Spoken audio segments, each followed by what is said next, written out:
Appeals in the matter of J, M, S, K, B and P children parted.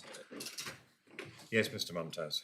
Lord and Lady, may I be indulged perhaps for a further 15 minutes or so? I appreciate I'm over my time already. It was an arbitrary stop time, so if you haven't finished, you haven't finished.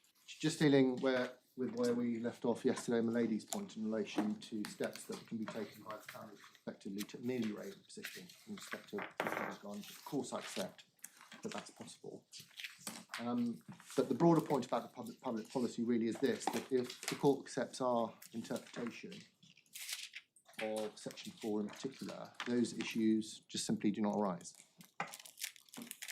Because parental responsibility, certainly for an unmarried father, is validly acquired and is only lost if the court makes an order.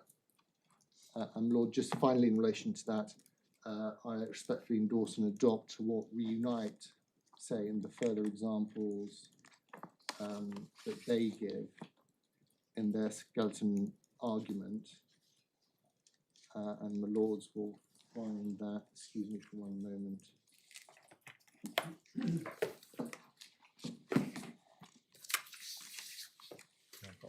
Yes, I'm so sorry. It's in the core bundle at 346.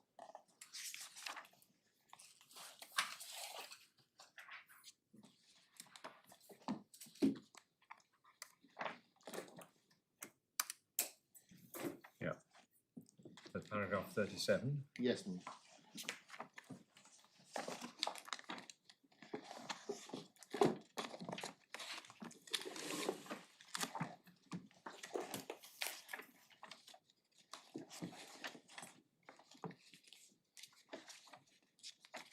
Right, so how does that help you in this case? Because there's no factual context here in which the term father as a matter of law means anything other than genetic father. Yes. It goes back to the broader point, which is if my lords and my lady accept our construction, which is PR is validly acquired by an unmarried father, then those issues do not arise in the first place because the status of parental responsibility is conferred and those issues do not arise. It's the absence I'm lost of as to what issues. It may be that I missed something you said as I was getting my computer open. Well, let me just look at that very briefly.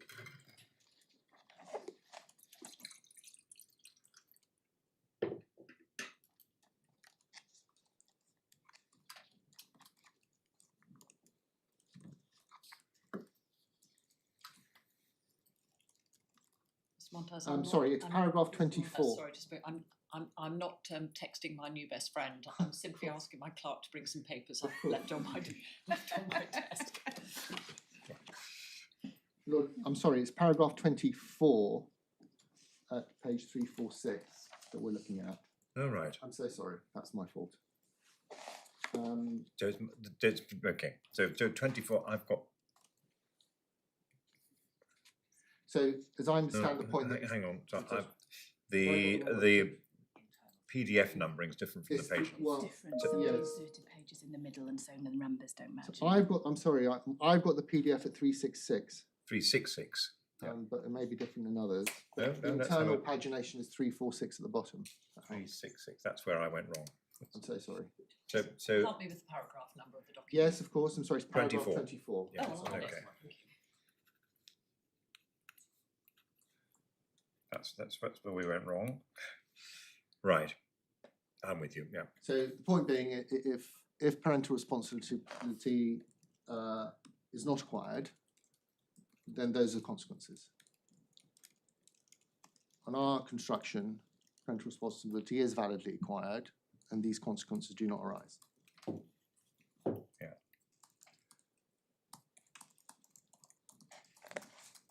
But if we took a strict view of the legal approach in line with the Secretary of State's submissions, then if the individual is not the father, they never get parental responsibility, and these consequences, if they flow, would flow.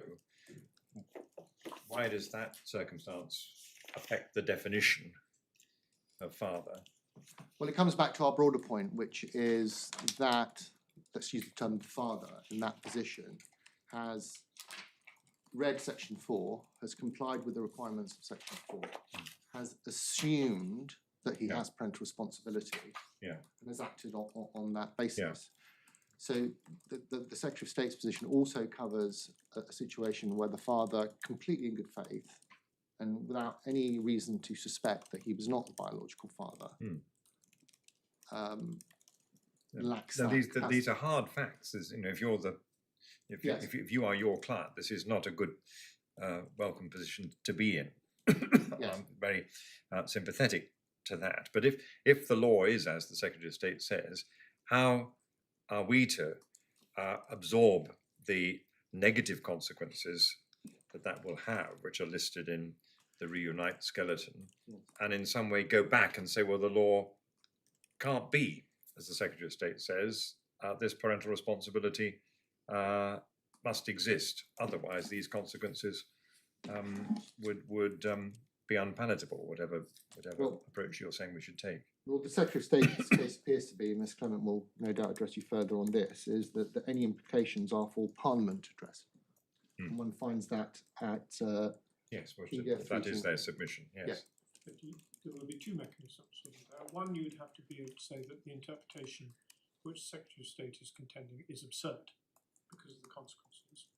That is a potential submission. Or you could say that the consequences in some linguistic sense demonstrate that father includes non-biological father. But those are the only two routes that will be open to you at law. Well, Lord, we certainly don't say what the Secretary of State says is absurd. We put it a different way, and it's this, and this perhaps fundamentally is at the core of the appeal.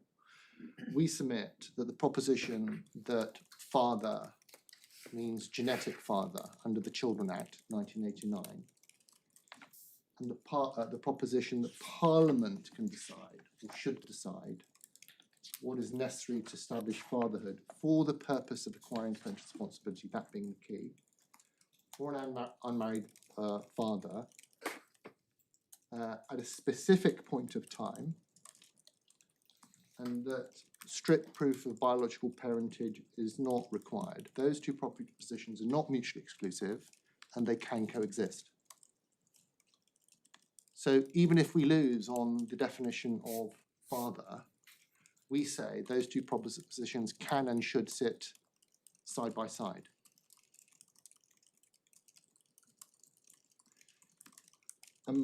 Lord, just developing that a bit further, we rely on, can we go briefly, please, to our skeleton argument, and I understand it's uncontroversial.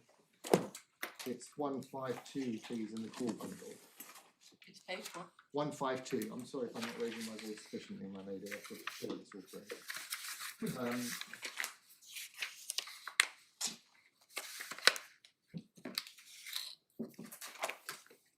So sorry, it's 151, paragraph 7. It's the section where we've set out statutory interpretation. And there we rely on what Lord Nichols said. Citizens, with the assistance of their advisors, are intended to be able to understand parliamentary enactments so that they can regulate their conduct accordingly. They should be able to rely on what they read in an act of parliament. The broad point being is a citizen looks at section 4. Section 4 says that there are 3 routes through which parental responsibility can be acquired. Those are the necessary steps which need to be taken. They do not include proof of genetic fatherhood, which could have been imposed. And that is, we submit, sufficient to establish parental responsibility through either any of those 3 routes. And the remedy which is available then, when subsequently it turns out that the father is not the biological father, i.e. within the meaning which Parliament intended, is provided in section 42A through, at least for unmarried fathers, for the court to make an order, having, we say, done a welfare analysis or assessment at that time, if that is necessary. Lord, Milady, can I deal with that and it's important to understand that we say section 4 confers parental responsibility at a particular point in time. Registration when the child is registered on the birth certificate, parental responsibility agreement when the agreement is validly registered at court, and a court order when obviously the court makes an order. Well, may we just briefly revisit what all of that means on either scenario in terms of sections 2 and 4, because it's really, we submit, it's the definition of father, the two alternative propositions which we say can coexist, and then one has to then look at what that would mean under sections 2 and 4, which are the core and primary sections that deal with acquisition of parental responsibility. And look, we dealt with briefly the position in relation to married fathers.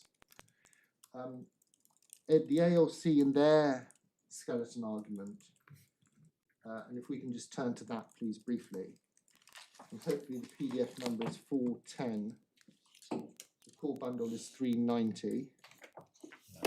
What internal paragraph is it? Sorry, I've got that. I'm just getting there, I'm sorry.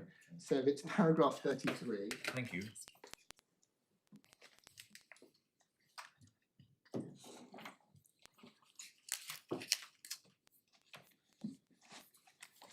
And I will obviously leave the LC to develop this argument further if they wish. But on the face of it, it says, where it is established that the holder of PR is not the biological parent of the child, as a matter of law, it appears that parental rights have never lawfully been invested in them.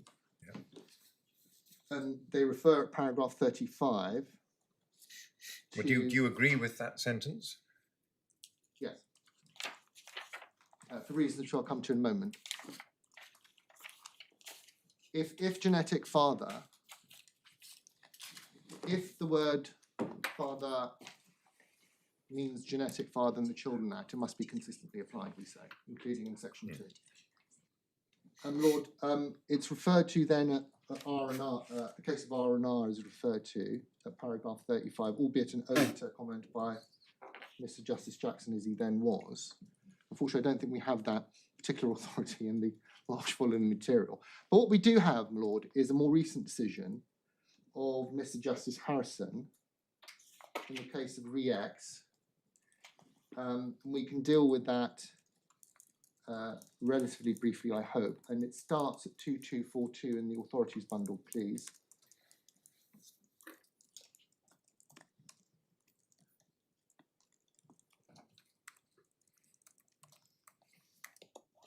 Two, three, four, two. 2242, I'm so sorry. And Lords and Milady will see that this judgment was published on the 17th of June 2025. And Lord, I accept entirely that reading through this judgment, it may be, and I don't mean this critically, that the law was not fully and critically argued before Mr. Justice Harrison, in particular, whether the court has a statutory power to discharge parental responsibility in respect of a married father. But if one looks at the facts of this case, at paragraph 4, M and H were married. They remained married at the time that the child was conceived. And he was named on the birth certificate.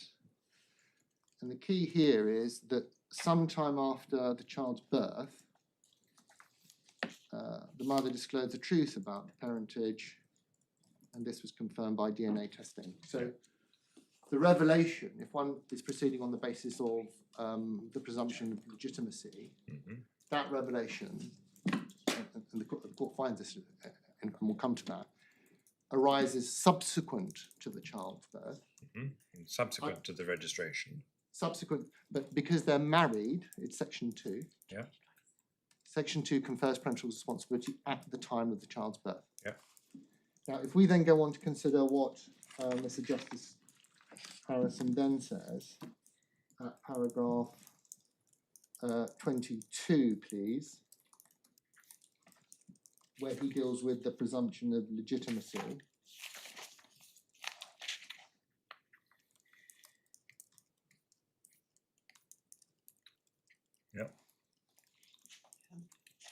like us to read that. If I may invite my lords and my lady, please, to read paragraphs 22, 23, 24, 27 and 28. That might be the quickest Okay. way of getting there. Thank you. Sorry, can you do this again? 23. 22, 23, 24, 27 and 28. Oops.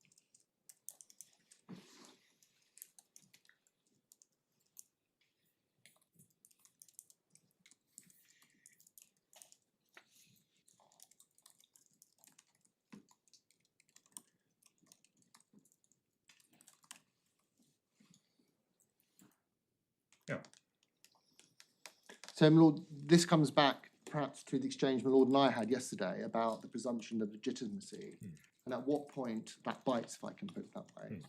So, if it's proved subsequent to the child's birth, and under section 2, the married father has PR, does that mean that that PR still persists? We submit that looking at genetics, obviously, the genetic father, the relevance of that is conception. So it must be the genetic father at the time of conception. So it should make no logical difference when the presumption legitimacy is rebutted, the evidential presumption. Yeah. So what is it you say, Mr. Justice Harrison says in these paragraphs we've looked at, which supports your case?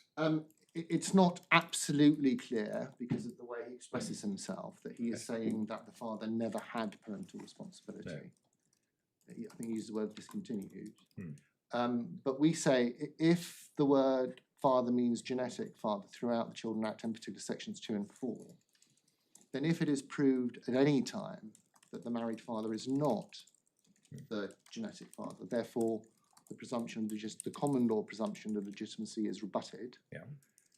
Then that must go back in the same way it does for unmarried fathers. Yes. And that So he never had parental responsibility. He never had parental responsibility. Yes. Right. And that's your case. That's our case. That's the Secretary of State's case. Well, I can't speak for Ms. Clement, she can speak for herself, but she has. Yes.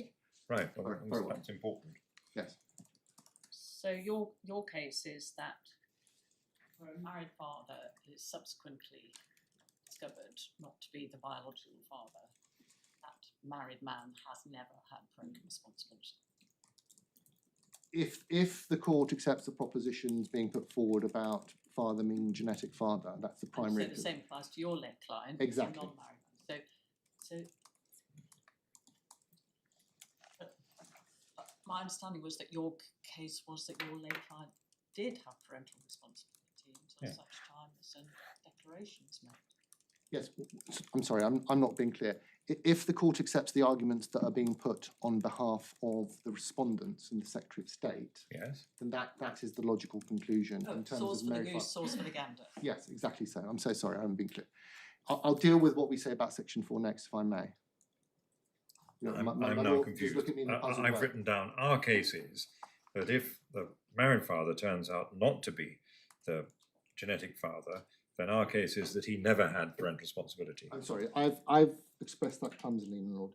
If the court accepts the submissions as I understand them to mean, and maybe I've understood them incorrectly, on behalf of some of the respondents in this case in the Secretary of State, Yes. in terms of genetic fatherhood, then in that scenario, Yes. if one But applies those legal But I think you've principles- understood them correctly. Yes. Yeah.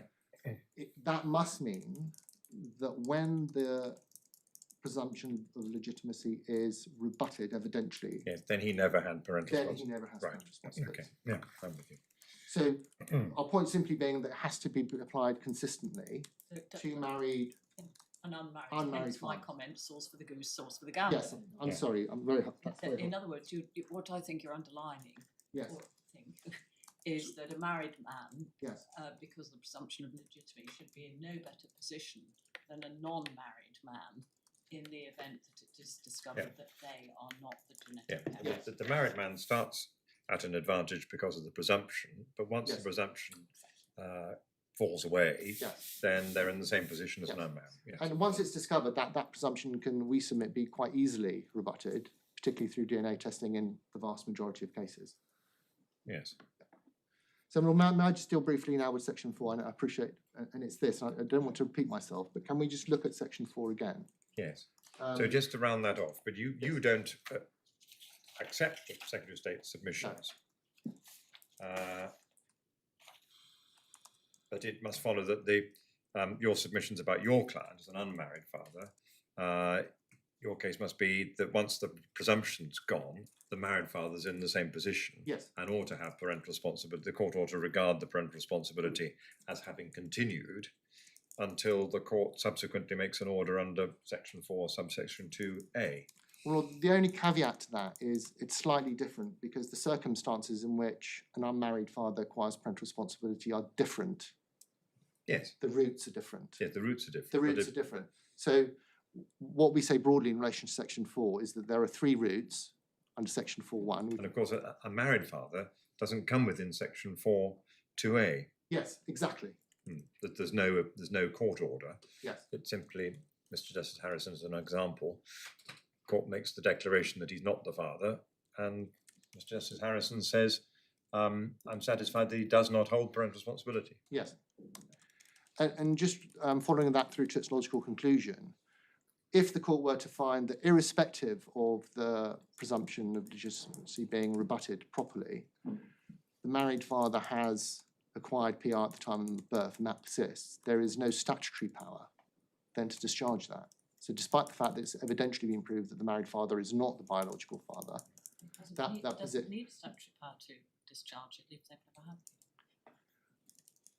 if you accept what we're saying, yes, but what I'm saying is if there is an opposite argument but that that's not right, and under section 2, it's acquired still at the time of birth, under section 2, if it is validly acquired for a married father at the time of birth, then there's no statutory power to discharge it in the same way that there is a statutory power to discharge for an unmarried father. So those are 2 key differences. That would be in support against you of, Yes. Why on earth would we ever be in a position that no matter what the circumstances are, that we couldn't discharge parental responsibility just because someone's been married? But could that, milady, have been Parliament's intention when it is proved that assuming that Parliament has accepted that there is a presumption of legitimacy, would it have been Parliament's intention at the time that is disproved, there would be no power to effectively discharge that PR, albeit there is power to restrict it significantly through PSOs, etc. Can we move on, please, to section 4? And this, you'll be pleased to hear, is my final substantive point. Can we please look at section 4 again? Because this is the key section as far as my client is concerned, and it's page 96 of the authorities bundle.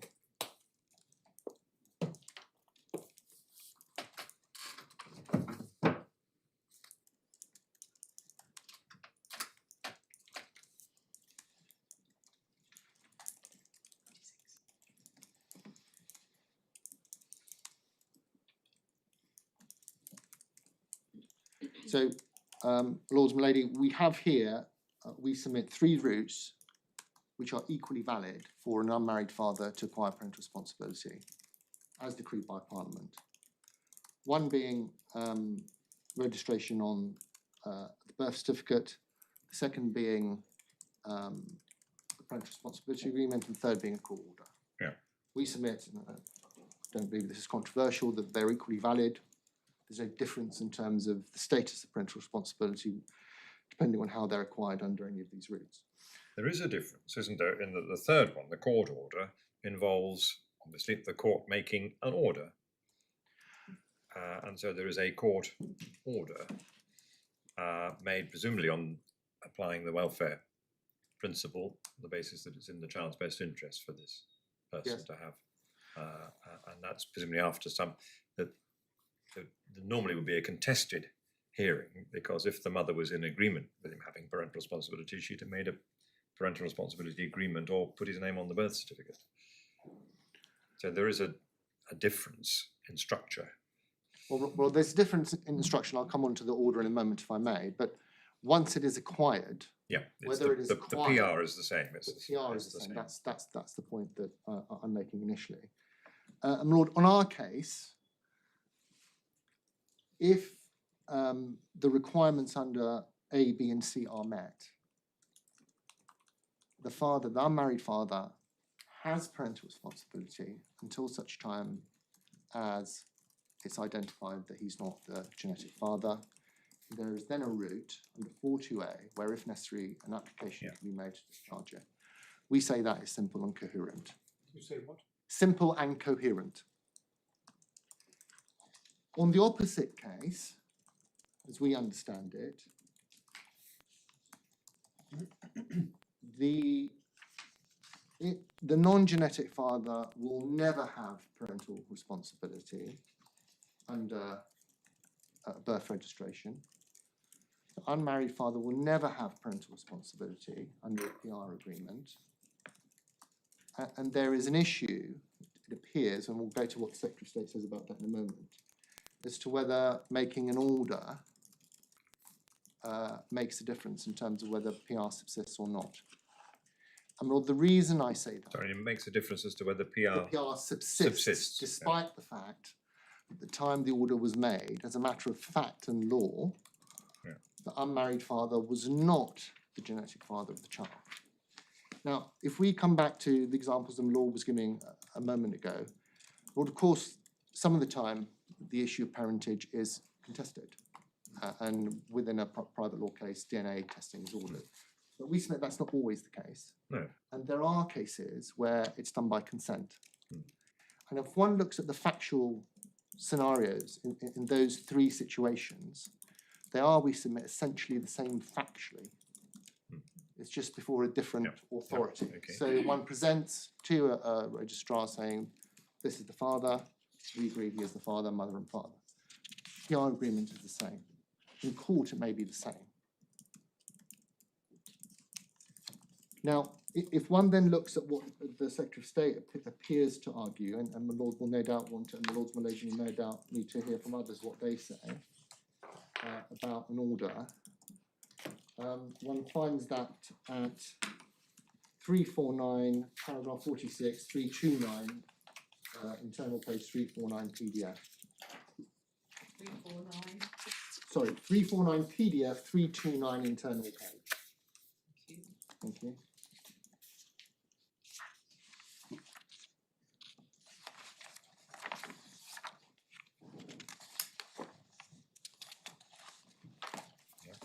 And it's paragraph 46.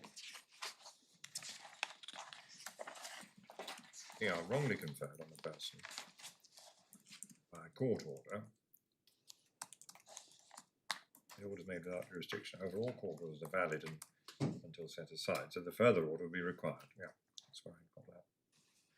So on that interpretation, we have a scenario where, although factually they're very similar, because there is a court order, even if made erroneously, that subsists.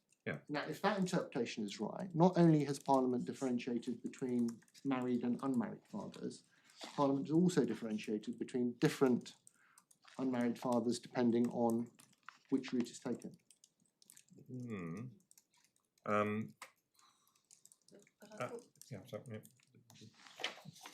What's being said here, sorry, what's being said here is not that it's different, just that there has to be a court order to go under subsection C. Yes. And the court order is valid until it's set aside, but the court has no option other than to set it aside if the father turns out not to be the father as a matter of But the matter end of law. result- So what's the end result is very why is that in the end?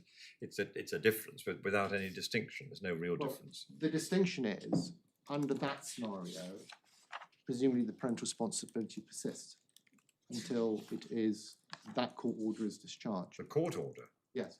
persists, but it's made without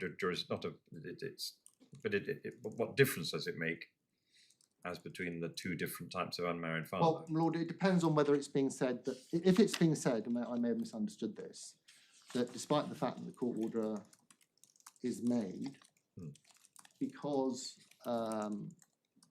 it wasn't valid. it wasn't there was no valid. jurisdiction to be. there's no jurisdiction, then even in that situation, the unmarried father never had PR, then that's one thing. Yes. If that's the situation, then all three of those class of fathers are treated equally. And that comes back to our earlier point about the broader consequences of that situation. And what happens to a father who unknowingly enters into that situation, applies for an order, and then is told subsequently, perhaps years later, that in fact they never had PR. Am I missing something? My lord said there's a distinction without a difference, by which certainly I understood him to mean that once it is demonstrated that a father in whose favour, a person in whose favour an order was made under subparagraph C is not the genetic father, the court really has no option. So it's a procedural step. And of course, in the meantime, people have to obey by court orders until they're set aside. But it's simply a procedural step that has to be taken because there's a court order. It doesn't change the underlying fact, which is that he's not the genetic father and is not going to have parental responsibility. And once you set the order aside, there's nothing there. Well, Lord, if that is the interpretation taken by the court, then one can see that equates the position in relation to PR agreements and birth certificates. But there isn't a distinction between unmarried and married. There isn't There a is distinction no as between distinction different types of unmarried. even if a court, there's a broader question, and perhaps now is not the time for it, but does the court in that situation need to make further inquiries as to genetic fatherhood? Which situation? If an application is proceeding by way of consent, an application for a PR order, given that it's established that if the father is not the genetic father, even the making of the order does not confer parental responsibility to that person. But in a case like that, comes to court because there's an issue about the PR order, but both parents are saying, yeah, he's the father. Yes. The judge is in the same position as the registrar. Yes. Both parents say that. Yes. The issue for the court is not whether he's the father, it's whether he should have PR, and the mother will be, I'm using my hands to determine, indicate there's a contest. The contest is about whether he should have PR or not whether he's the father. Well, they are closely linked issues. He can only have PR if he's a genetic father. Yeah. That's what's being said. And as my lord has addressed, that there is a welfare issue there under an order, which may be slightly different. So is it your submission that the courts ought to be ordering DNA tests when an unmarried family come before the court to have a parental responsibility order? Well, certainly the court should, if this interpretation, the opposite interpretation, Melody, come back. Our point is none of this is necessary. You just read the statute literally. It's closed, etc. So these issues do not apply. If genetic fatherhood is a precondition rather than a condition, the Lord used the word condition. In fact, it would be a precondition to any of this.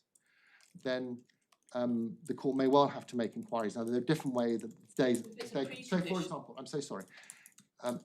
If, for example, there is a sworn statement by the parents, for example, saying he is the genetic father, the court might consider that sufficient in that scenario. But then there should be a way, we submit, of proving genetic parentage. Only for C, not for the other two, and not for registration of birth. Our argument works in all three. Just let me know what your The answer to that is, So- are you saying there should be proof of genetic If you- parentage for C, but not for if you any B accept or that, minor? if you accept the case being put forward by the respondent and Secretary of State, then we submit the court has to engage with whether or not the father is the genetic Answer's father of the yes. child. Yes. If you accept our case, then because we say those two things sit alongside each other, the declaration, so it's effectively a declaration, my lady, the declaration which is given to the registrar, signed written agreement, which is signed by both parents, and the court presenting to, sorry, the couple presenting to the court saying this is the father is enough.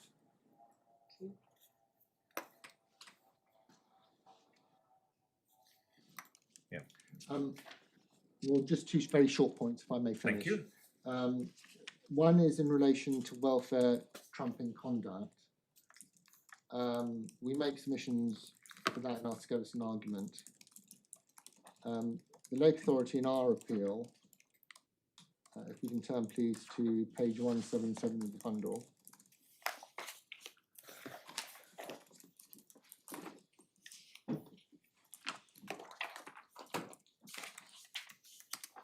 Paragraph 41.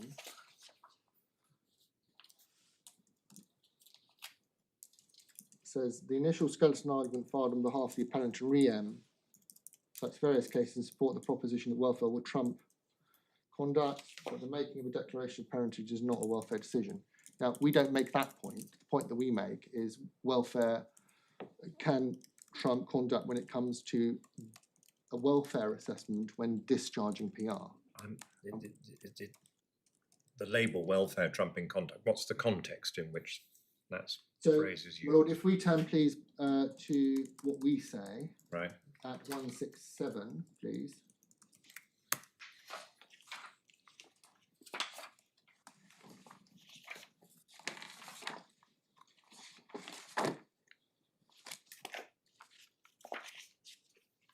Yeah. 84. Yes.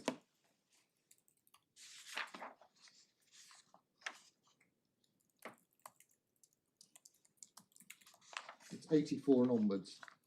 So the submissions that are made there are in terms of welfare trumping conduct when it comes to a welfare assessment, Yeah. which is necessary, we say, to discharge PR, not in relation to declaration of parentage, So which is you a say factual Right. issue. the process is, Yeah.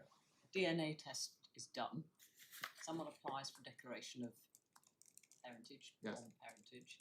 That's purely factual matter, doesn't require any welfare analysis. Yes. However, on your submission, Yes, they have subsisting PR, yes, and therefore, then before that PR is the declaration of parentage doesn't of itself discharge that existing parental responsibility. yes, And maybe. at that stage, there has to be a full welfare analysis before a court, having made the declaration of non-parentage, then goes on to discharge the parental responsibility. Yes, maybe that's correct. And it's at that stage, that final stage, that one addresses whether these welfare issues and the conduct is not in itself, we say, And determinative. the conduct in this context is dishonesty. Dishonesty in this that's- context. Yeah, is likely to be the relevant conduct. Yeah. That certainly in our case is what the learned judge relied on. Yes. And that's the context in which we make the submissions. Most of the other cases are except on surrogacy rather than Yeah. PR, but the principles we submit remain the same. Yeah. One final point, if I may, and it's just a correction which I should have corrected earlier, I'm sorry, when I was first on my feet. If we turn please to paragraph 57, full bundle 161. It's a typographical error, I'm afraid.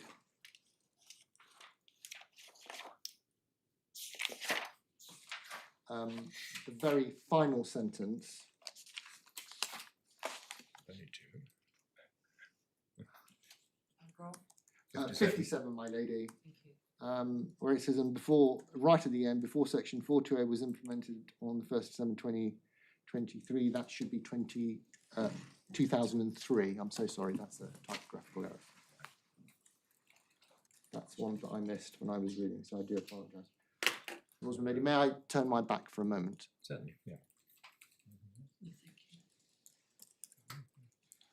No, unless I can help in any other way. No, you've been very helpful. Thank you. Thank you very much.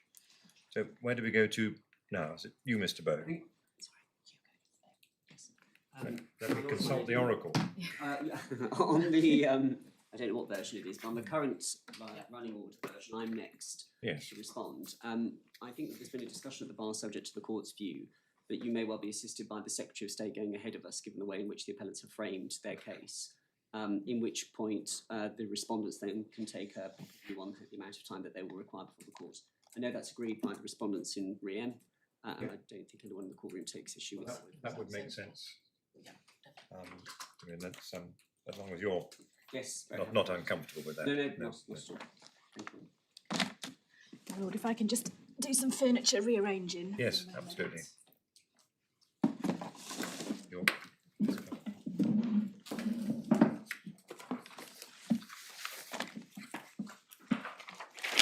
and you're wearing two hats.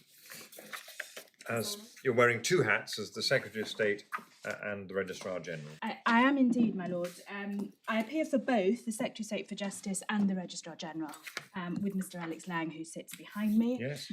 As the court knows, the Secretary of State has got policy responsibility for the relevant provisions of the Children Act, including parental responsibility, but the Secretary of State is also responsible for the Hague Conventions, and I will address the court on that in a moment. The Registrar General is responsible for the operation of the Birth and Deaths Registration Act 1953. He is not responsible for PR, that lies with the Secretary of State. My lord, we don't intervene to make submissions on the facts of any of these cases. No. Both clients have intervened because of the wider points of importance. I'm conscious that I'm standing up before anyone has opened or made any submissions about the third appeal, and it may be that I need to come back on that once that has No, well, been... I think that would be a helpful way to proceed. We haven't gone there yet, and there may be additional matters you want to raise in relation to that once it's been opened. I'm grateful, my lord. For the court to note, our submissions are outlined in the skeleton arguments. They're found for the Secretary of State, that's in the core bundle, hard copy, page 314, electronic 334. And the Registrar General, it's at core bundle 357 in hard copy and 377 in electronic copy. My lord, I'm going to structure our submissions in the following way. First, as all of the common issues identified by the court raise issues of statutory interpretation, I want to start by outlining 6 key principles of statutory interpretation that apply. Second, I want to take the court through the development of the legislation governing parental responsibility. And I do that to show the purpose of the legislation and the rationale behind the amendments and the changes made at each stage. Then third, I will turn to the common issues and answer each in turn. And in dealing with those, I will address the Reed J appellant's attempts to rely on Section 3 of the Human Rights Act, and I will say, in I hope no more than 3 sentences, something about the ALC's attempt to rely on the UNCRC. So starting then with statutory interpretation, my first heading, we say there are 6 key principles and presumptions that the court should apply in interpreting Section 2 and Section 4 of the 1989 Act. First, in seeking to identify the intention of Parliament, the court is seeking the meaning of the words that Parliament used, read in the particular context in which they are used. In carrying out that task, the court may have regard to any admissible aids to statutory interpretation which assist in any given case.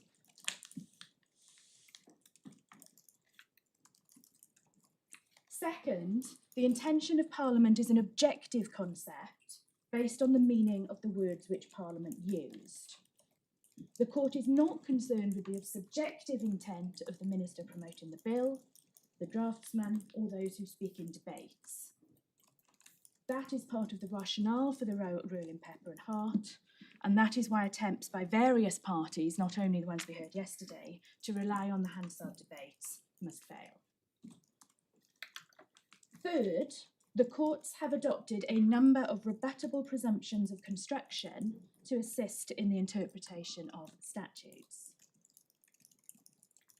The key presumption that is important here is the presumption that Parliament does not intend to alter a clearly established principle of common law, save where it does so expressly or by necessary implication.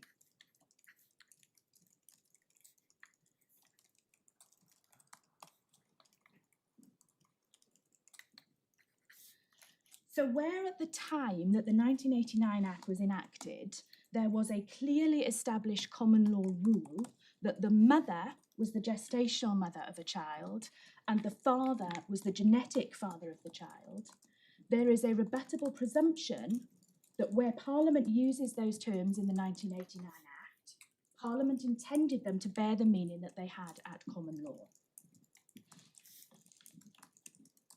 Lord, I don't think that that proposition is controversial. If authority is needed for it, it is to be found in the Craze and Benyon extracts that we cite in paragraph 3 of our skeleton argument. I'm not going to turn them up, but for the court's note where you will find them, they are in the supplementary, Craze is in the supplementary authorities bundle, tab 4, page 21. And it is paragraphs 14.009 and 14-010 through to 14.019. The Benyon extract is in tab, it follows from that, at page 31 of the supplementary. Thank you. Now, by express provision or necessary implication, it is of course open to Parliament to modify or abolish principles of the common law. But what we say here is that there is absolutely nothing in section 2, section 4, or any other part of the 1989 Act, or the admissible background materials, to suggest that Parliament intended the term father to depart from the common law rule. What Parliament was doing was codifying that common law rule and bringing it within the statute. That's your third? I'm still on number 3, my That's lord. on 3 principle. This is rebuttable presumption. Yes, this is still number 3. Thank you. I think going too far to say Parliament codified the common law. It just doesn't mention it. It brings it Your within. case is that when it used the word father, it must be taken to be using it in the sense the common law has for a long time understood it. As it was then Yeah. in 1989. My lord, we contrast that with the approach that Parliament has taken to the definition of father in the statutes that are concerned with assisted reproduction. So in those statutes, Parliament has expressly chosen to depart from the common law rule and has defined father differently. And I'll show the court that in a moment, but those are the Human Fertilisation and Embryology Acts, 1990 and 2008. Lord, that ends point number 3. Number 4 is that the court may take account of external aids to interpretation, and those include the background to the statute and its legislative history. It includes reports of the Law Commission. It may include explanatory notes, and it may include white papers or other government consultation papers that precede the legislation in question. What was the first of those 4? I just missed it. The background to the statute and its legislative history. Thank you. So we know from various Supreme Court decisions that these external aids play a secondary role to the language used by Parliament, but they can assist when there is doubt about the meaning of the language used. They assist in identifying the purpose of the legislation and the mischief being pursued by Parliament.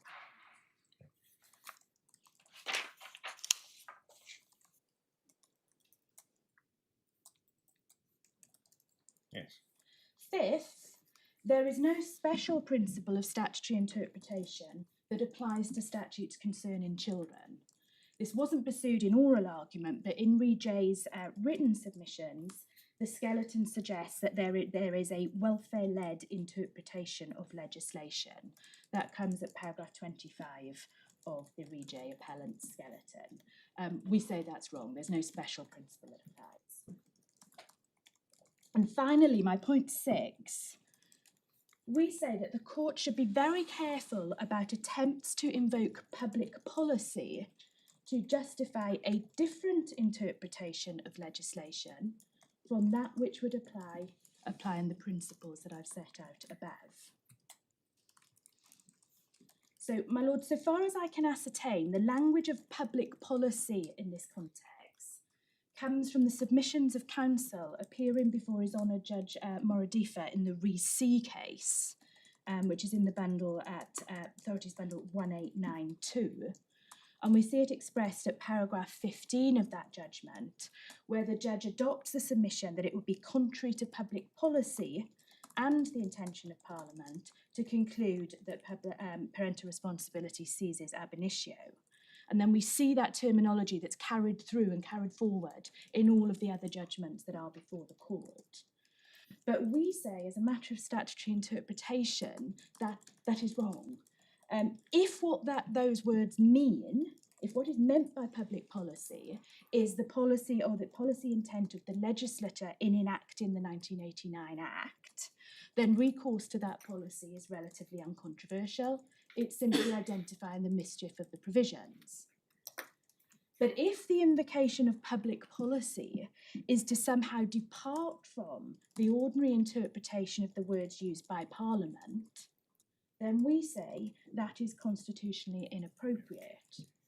It is not for this court to decide those considerations of public policy, except insofar as that's apparent from the language used by the legislature or the admissible background material. You're really reinforcing your reliance on your first two principles. Exactly, my lord, yes. Which is you start with the statute, look at the statute in its context, or the context created by the statute, the context for the statute. Don't be misled by extraneous matters. Well, my lord, admissible extraneous materials can be used to interpret the statute in a secondary form. But public policy is an unruly horse. Exactly, my lord. And if a straightforward interpretation of plain meaning of the words leads to an outcome which it's submitted is contrary to public policy, that's not a matter for us, it's a matter for Parliament. Right, my lord. My lord, I don't think that any of those principles are actually controversial. If they are, they're all established by the very highest authorities. I'm not going to turn them up because they are so trite, but I'll give the court the references. It comes from Ex parte Spath Home and the judgment of Lord Nichols in the authorities bundle at page 1750 to 1753. And they've been reiterated very recently by the Supreme Court in the For Women Scotland judgment. It starts at page 909 of the authorities bundle. The relevant paragraphs are 8 to 14, and that starts in the bundle at page 914. So, my lord, with that introduction, if I can turn to my main heading 2, which is the legislative history of the key provisions. We set these out in our skeleton arguments at paragraph 4 to 35, but I'm going to try and take the court through them now briefly, if I may. The starting point, we say, is what was the position at common law before the 1989 Act was enacted. We know that from the very recent judgment of this court in P&Q, that's in the authorities bundle 1436. This court held that at common law, the position was and is that the child's mother is the gestational mother and the child's father is the genetic father. Paragraph 16. There was some suggestion yesterday by counsel for the appellant in M that he would seek to say that P&Q was either wrongly decided or should be refined in some way, but he resolved from that on his feet. He's obviously right to do so. P&Q binds this court. Now, the common law modifies that principle in relation to a married man who benefits from a rebuttable presumption that he is the legal father of a child born to his wife during marriage, whether or not he is the genetic father. My Lord the President did suggest yesterday that that came from statute, and we don't think it does. It comes from common law, my Lord. Yeah. But it is exactly that. It is a presumption. If anyone rebuts that presumption by showing that the husband is not the genetic father, then at common law he is not the father of the child. Next, we have the development of parental rights that are summarised at paragraph 7 of our skeleton argument. That's at page 217 of the of the core bundle. And that, perhaps if we can start with the work of the Law Commission on illegitimacy. So we have the 2 reports from the Law Commission in 1982 and 1986. And if we can just look at those are looking at the concept of parental rights and the distinction between children born in and outside of marriage and the consideration of the position of married and unmarried fathers. Both of those reports, as indeed all of the reports are premised on the common law definition of father. And if we could look very quickly at the 1986 report on illegitimacy, that's at page 3088 at the back of the authorities bundle. I can only assume that is in the last hard copy. My lady, I'm sorry, I'm working electronically, so I haven't quite got the dividers to hand. I should apologise because when I was asked to approve an authorities bundle of over 10, and then said we did want hard copies, it never occurred to me for a moment that we were going to put in 4,000 pages. Otherwise, I would not ask for paper copies. I apologise to those that worked so hard to do them. My lady, it's been quite a task, yes. Can you see how many pages we actually refer to? Well, my lady, that's always the point, isn't it? The key documents are the ones that end up being handed out on the day. But looking at 3088, we see the Law Commission report, Family Law and Illegitimacy. We see the contents page at 3090. And we see part 3 there is headed Minor Policy Changes. And the first subheading underneath that is parental rights and duties of the father. So when the Law Commission was looking at that, they regarded it as a minor policy change, not a significant change, changing the definition of father.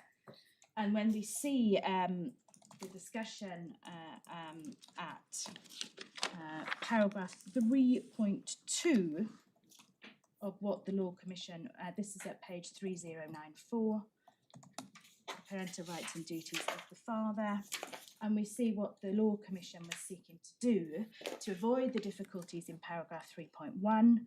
And the new 3.2, it says the new clause 4 avoids these difficulties by permitting the court to order that the father shall have all parental authority, sharing it with the mother. Such an order will place him in essentially the same position as a married father. And then 3.3, there's one respect in which the position of a father who's been granted all the parental rights and duties by means of an order under clause 4 will differ from that of a married father in that the court will have power to revoke the order. So that's always been the starting point of this. The Law Commission annexed to this report the Family Law Reform Bill, which became the Family Law Reform Act, and that is in the authorities bundle at page 237. How many? 237, my lord. And section 4 of the Family Reform Act reflects the proposal from the Law Commission. It confers parental rights and duties of it's concerned with parental rights and duties of an unmarried father. So clause 4.1, where the father and mother of a child were not married to each other at the time of his birth, the court may, on the application of the father, order that he shall have all the parental rights and duties with respect to the child. And then 4.3, that such an order may be discharged by a subsequent order made on the application of the father or mother of the child or any guardian of the child appointed under the 1971 Act. So that's always been the basic structure. That was how the law stood when the 1989 bill was going through Parliament. But before that happened, the Law Commission reported again in 1988 on family law, review of child law, guardianship and custody. That is at 3179 of the authorities bundle.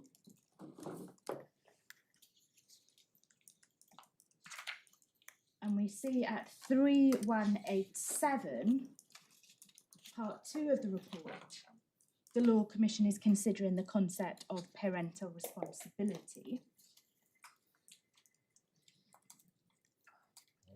So it's discussing the definition and allocation of parental responsibility.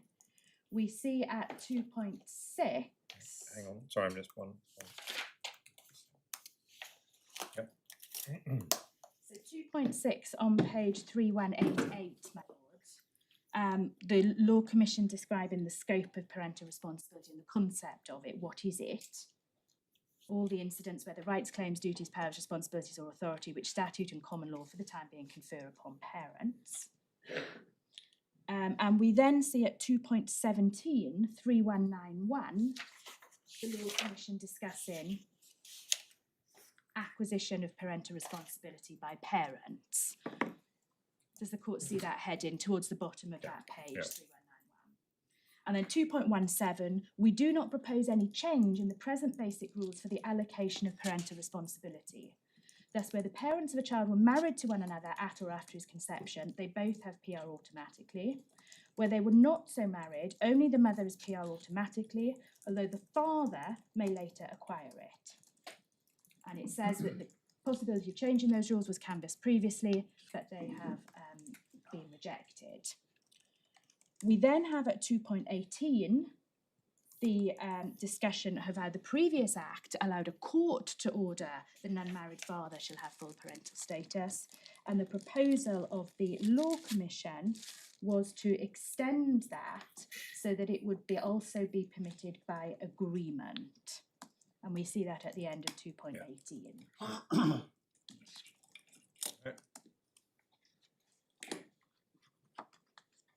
So it's saying here that there can be an agreement between the mother and the father. And that agreement or the order can only be brought to an end by court order. And we see that recommendation at 2.19. Now, my lord, we've included the entirety of the report. It's quite long because we need to essentially show a negative, that there was no intention to either expand the definition of father or what the purpose of parental responsibility at the time was. There's nothing else in this report which touches on these provisions. The report annexed the Children Bill, and that Children Bill is almost identical to what became the Children Act. It is plain that in enacting the Children Act, Parliament intended to enact the Law Commission's recommendations. So we then get to the Children Act as it was enacted. There's some error in the authorities bundle here in that where it says it's the provisions as enacted, they aren't. So we need to go to the supplementary bundle, the thinner blue clip, to see what the provisions look like as enacted. So this should be on page 3.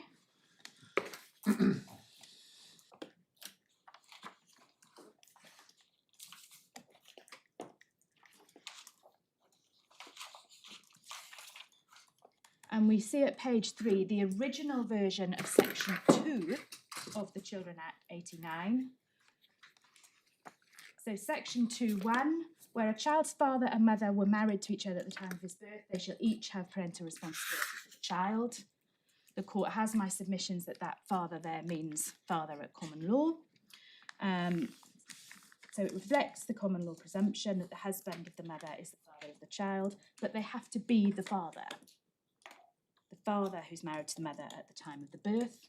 Parental responsibility for and conferred under section 2.1 is irrevocable. So if the two scenarios we have here, either the parties know, the wife and the husband know at the time of conception or of the birth that the husband is not the genetic father from the outset, or they subsequently discover it thereafter, but whichever it is, if the person is not the father, they never acquired parental responsibility because it has to be the child's father and mother were married to each other at the time of his birth.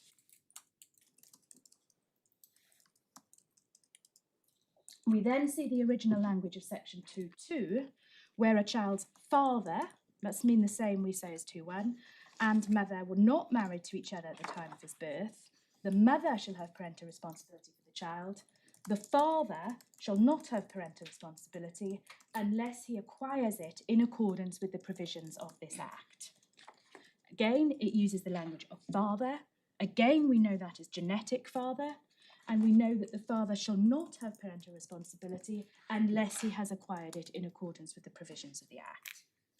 So section 3 then defines what parental responsibility is. That hasn't changed since the time it was enacted. So that's in the main authorities bundle at page 95.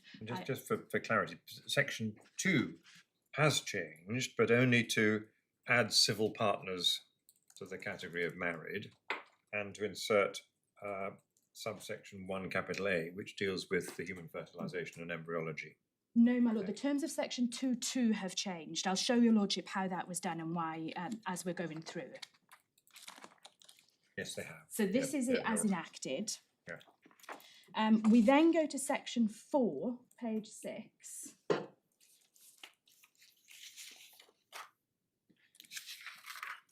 A number of points to make about this. First, the heading of the provision. It is the acquisition of parental responsibility by a father. Again, father, genetic father. Then section 4.1, where a child's father and mother were not married to each other at the time of his birth. Then we have the two routes by which the father may acquire parental responsibility. First is the court may, on the application of the father, order that he shall have parental responsibility for the child, or the father and mother may, by agreement, provide for the father to have parental responsibility for the child. My lord, it's obvious why I'm emphasising the term father, but we know what it means, therefore we know what the statute is saying. We see from section 4.3 that there has always been provision to bring parental responsibility acquired by an unmarried father to an end. So that has always been different to the situation where the father is married to the mother. And as enacted, section 4.3 said, subject to section 12.4, an order under subsection 1A or a parental responsibility agreement may only be brought to an end by an order of the court made on the application of any person who has PR for the child or the child himself with leave of the court. My lord, I've just been passed a message saying the interpreters can't hear. I'm not quite sure. Is that, just give me a moment. Is there a problem? Not that I'm aware of, my lord, but Well, I think those in the overflow court are having some difficulty hearing my own friend. Right. So That's what we've just had a couple of emails. Oh, I'm not looking at you. where's, my lord, where's, I'll try and where's the speak up. microphone? Are they the ceiling microphones? Ceiling microphones. It's not usually an issue, but my lord, I'll try and speak up. Yes.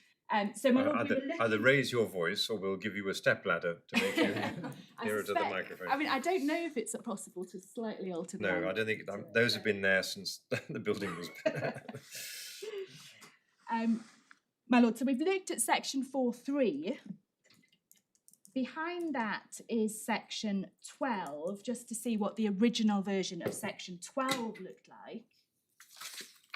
And we see again, there's always been a distinction of the parental responsibility being conferred on the father of the child, where the court makes a residence order in favour of the father, and 12.2, where the court makes a residence order in favour of any person who is not the parent or guardian of the child concerned.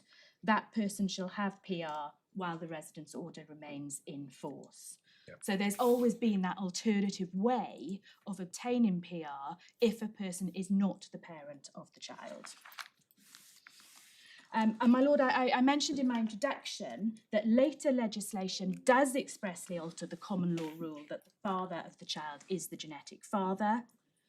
And we see that first in the Human Fertilisation and Embryology Act 1990. That's in the Authorities Bundle, page 264.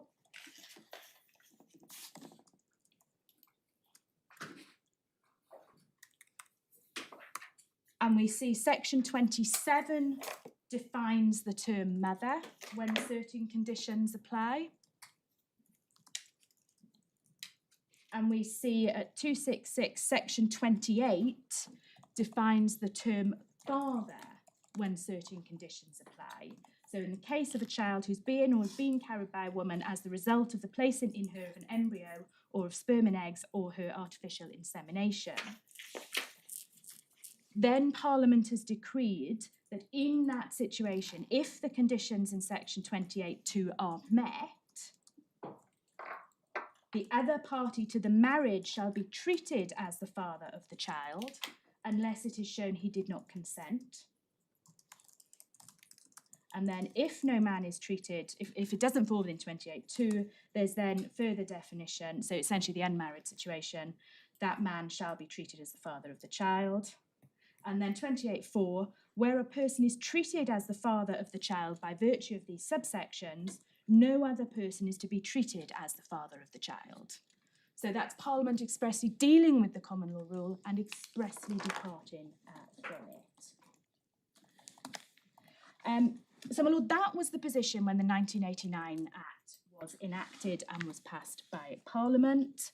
And I'm not going to turn it up, my lord, but we do have the judgment of Lady Justice Hale in the case of Reed D, where she very clearly says that father is a jurisdictional condition or jurisdictional fact for conferring parental responsibility on a person. Can you give the reference to that? My lord, it's in the Authorities Bundle 1955, Thank you.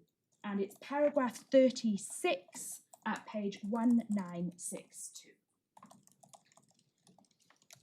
Thank you.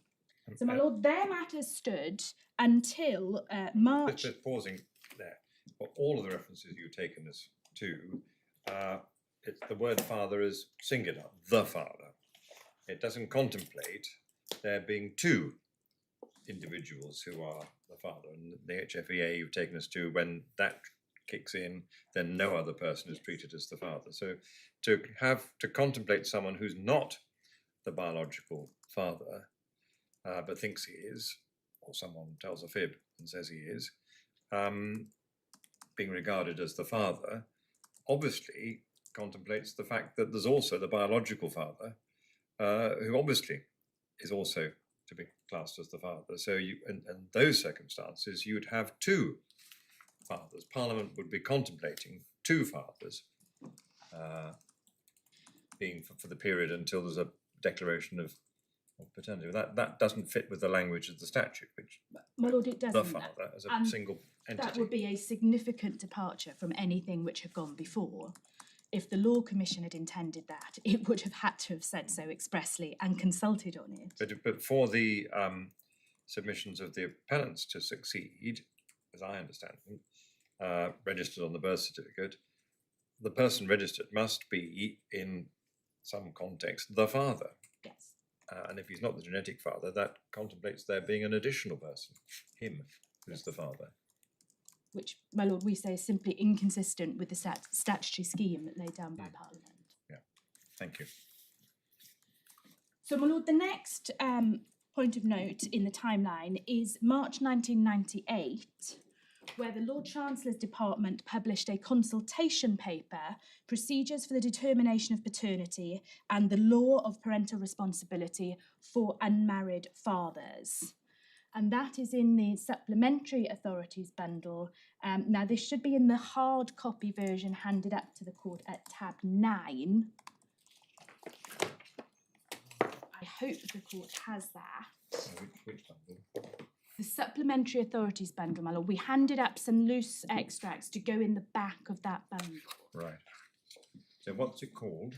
It's called The Procedures for the Determination of Paternity and on the Law of Parental Responsibility for Unmarried Fathers. Right, a pithy title. Yes, quite. I'm trying to... my lord, I do have a spare hard copy if that would assist. Well, it Tab doesn't. 9. It looks like this, my lord, which should be inserted at the back of the supplementary bundle. No, I've got that as the supplementary bundle.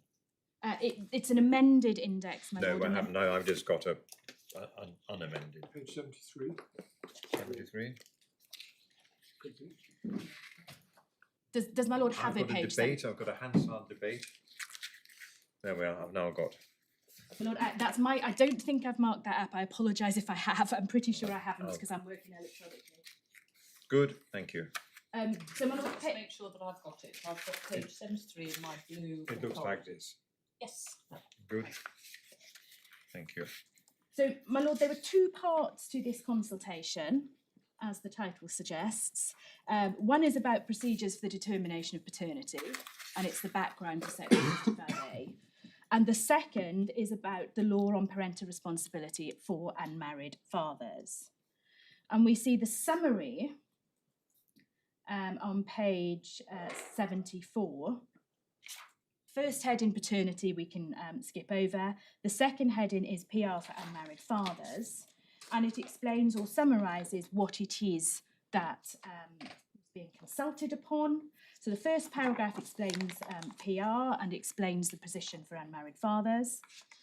The second paragraph says the Act did not automatically confer PR on unmarried fathers because of a perceived need to protect vulnerable unmarried mothers, especially those whose children have been born as a result of violent or coercive relationships.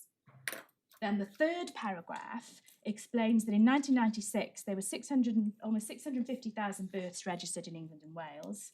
232,000 were outside marriage. The father's details were included on the birth certificate for 181,000 of those.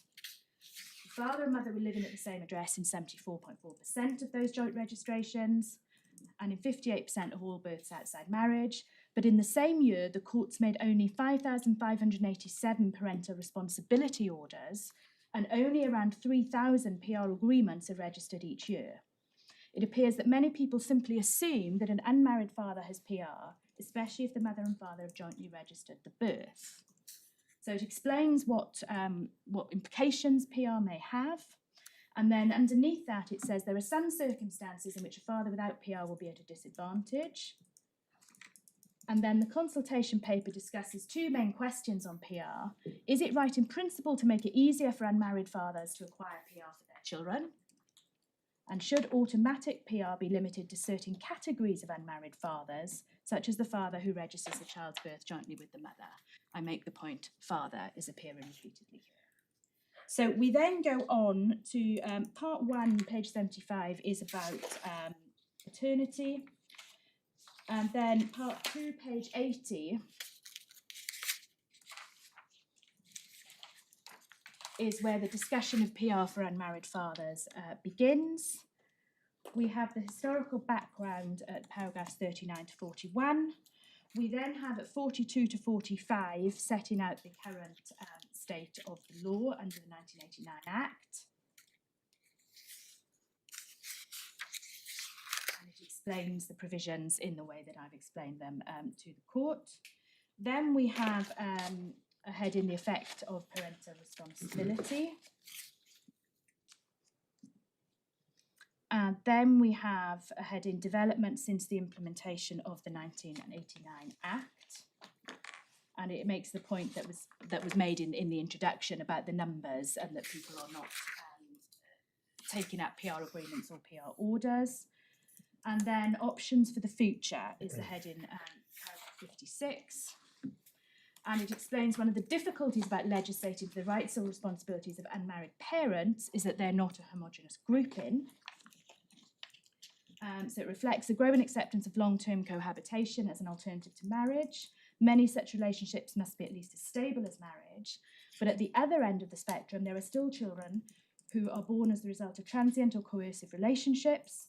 And the underlying aim of the present law on PR is to protect women who are victims of such circumstances by allowing the mother, in effect, to veto PR for an unmarried father unless he can persuade the court to override her objections.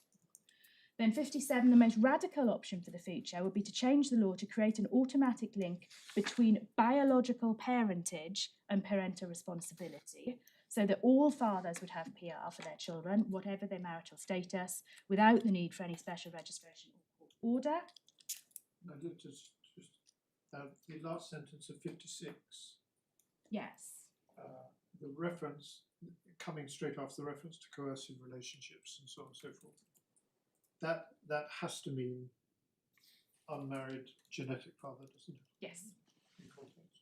My lord, yes. And any reference in this document to father means genetic father, given the background. And There's lots of references to fathers, but this is a sentence which can only mean genetic father. My lord, that's right. So option 1 is every unmarried father would have parental responsibility, with the focus on biological. And then at the end of that paragraph, in paragraph 57, there would still need to be some provision for challenge by the mother, and perhaps by others, on the grounds that a man claiming PR was not in fact the father of the child concerned. It is possible that such a provision might lead to an increase in the number of cases of disputed paternity. And then there's some discussion at paragraph 58 of some difficulties that might follow from that proposal, if that were an option. And then paragraph 59 is another possible approach, falling short of automatic PR for all fathers, would be to limit the automatic conferment of PR to a defined category or categories of unmarried fathers, retaining the existing provisions for court orders and PR agreements for those who did not qualify automatically. And then the most obvious category would be those unmarried fathers who signed the birth certificate jointly with the mother. There would be the practical advantage that birth certificate would provide proof of the father's status. In addition, joint registration could probably be assumed to imply the mother's agreement and to demonstrate an appropriate degree of commitment to the child. It is open to question whether the same would apply where the birth register is altered after the initial entry. And then 60, a further point for consideration is the scope for coercion by violent or abusive fathers and whether vulnerable mothers would need the protection of a special provision for the revocation of PR acquired in this way. And then 61, there's some other considerations of other categories. There's then consideration of the ECHR balance, and then the questions are posed at the end of that document. My Lord, what is singularly absent from this proposal is any discussion of extending parental responsibility to men who were not the father of the child. That was never the intention of these proposals.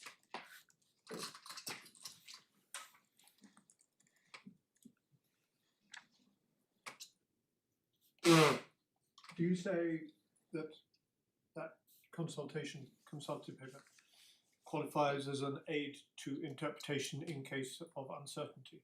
I do, my lord, in case of ambiguity, yes. And that's why it's there. And it also identifies the mischief of the statutory amendments that I'm going to show the court in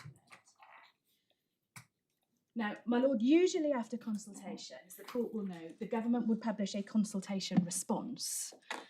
This all took place over a quarter of a century ago. It has not been possible to find the consultation response. The closest we can find is in the next document in the tab. It is a House of Commons research paper. So I'm not relying on this as an aid to interpretation. All I'm relying on it for is it records what the minister's response to the consultation paper was. And we see that at page 109.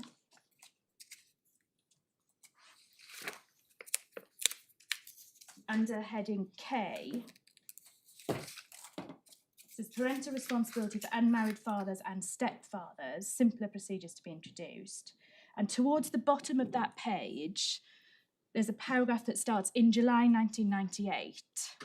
Does the court have that? Yes, Jeff Hoon. The then minister announced at a conference that the government had decided that unmarried fathers whose name appeared on the children's birth certificate should have PR under the Children Act.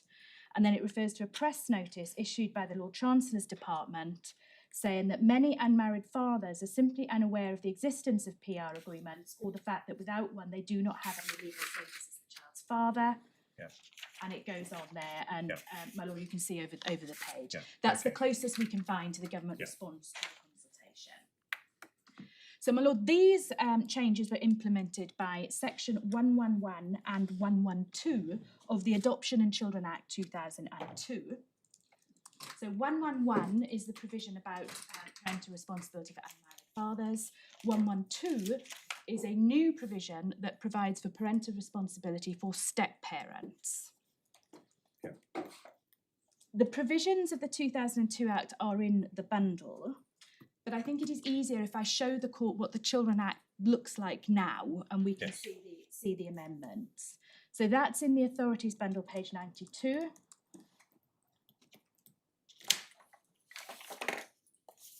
Section 2 is at the bottom of page 93. Now, Section 2.1 was not changed at this point. There's a reference now in there to civil partners in the alternative. That came later and it doesn't matter for present purposes, but save for that, Section 2.1 remains the same. There's then 2.1a, which comes from the 2008 Act, so we don't need to worry about that at the moment. But if we look at what was changed in Section 2.2, my lord, can the court see the square brackets in 2.2b? So everything else stayed the same, and then B, and then it says the father, so it's still father, that hasn't changed, but the words in square brackets are then inserted, shall have parental responsibility for the child if he has acquired it and has not ceased to have it in accordance with the provisions of this Act. So it still has to be an unmarried father. He only gets PR if he has acquired it and has not ceased to have it. So father and acquiring still absolutely crucial.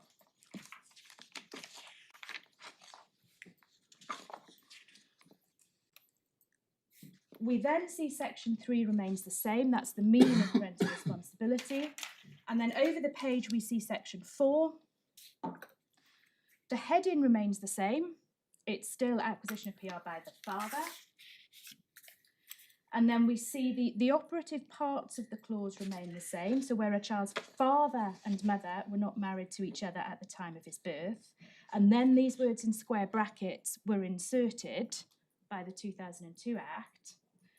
So it moves the provisions about the father, which were in subclauses A and B, into the operative part of the clause. So the father shall acquire PR for the child. And then we have if these three provisions are the three conditions are satisfied. So the three alternative ways in which it can be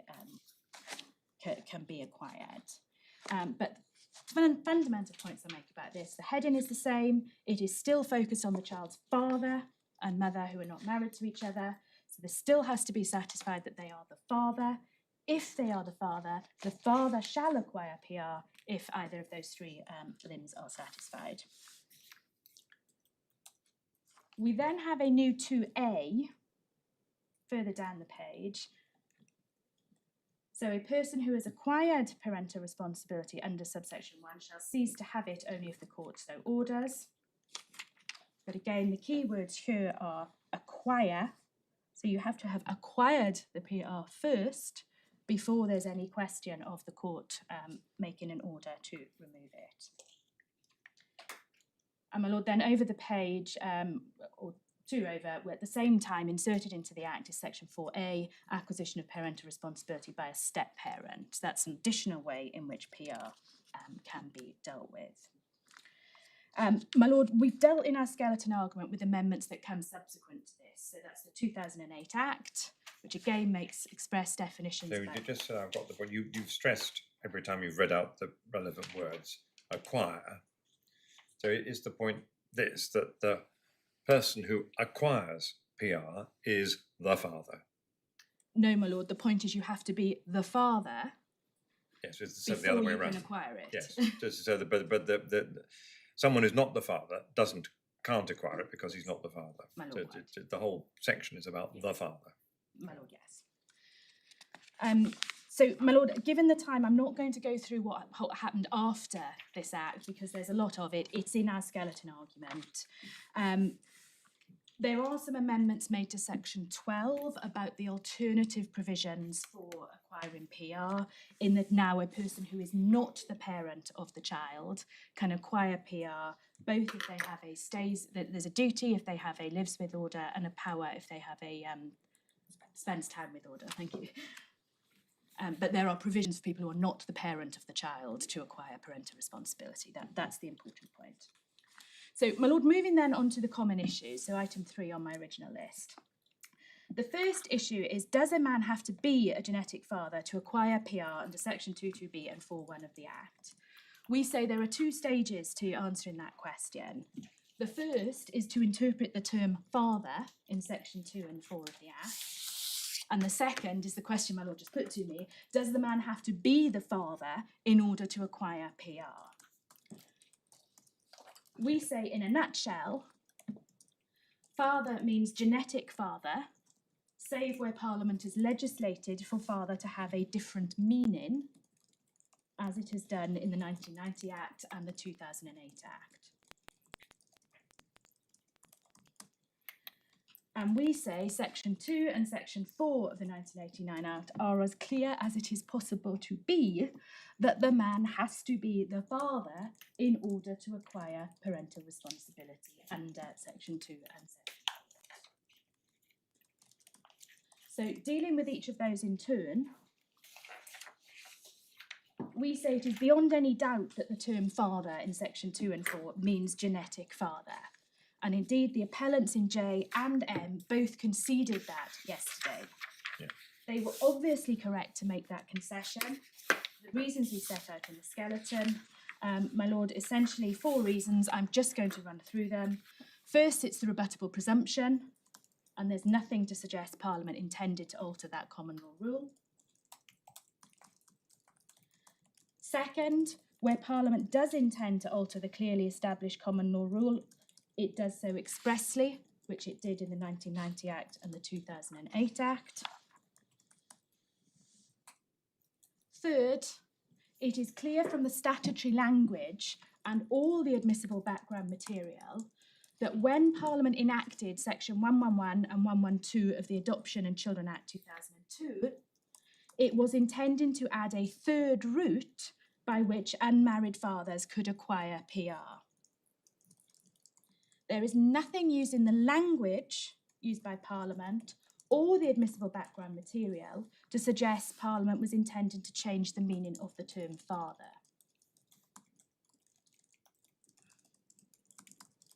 Nothing to suggest it was intended to extend the definition of father to any person who mistakenly thought they were the genetic father, or any person who knew they were not the genetic father but registered their name on the birth certificate anyway.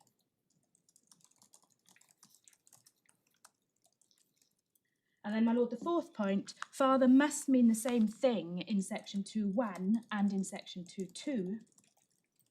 It means genetic father for both.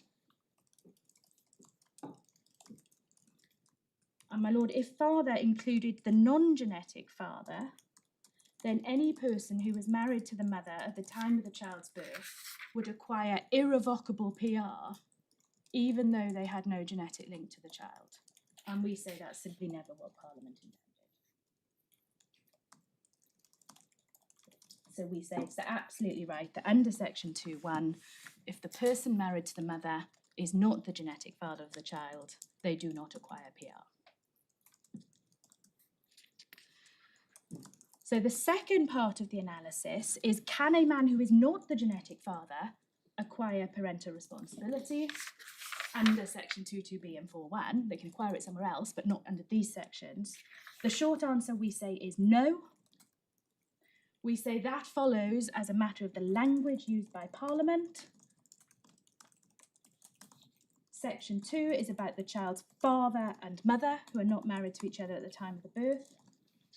The father shall have PR if they've acquired it and not ceased to have it. There is simply no way of reading that provision other than saying the person has to be the father. If they are not the father, they do not acquire PR. That is put beyond doubt by the language in section 4 and the points I've already made about that. And we say Parliament simply could not have used language that was any clearer.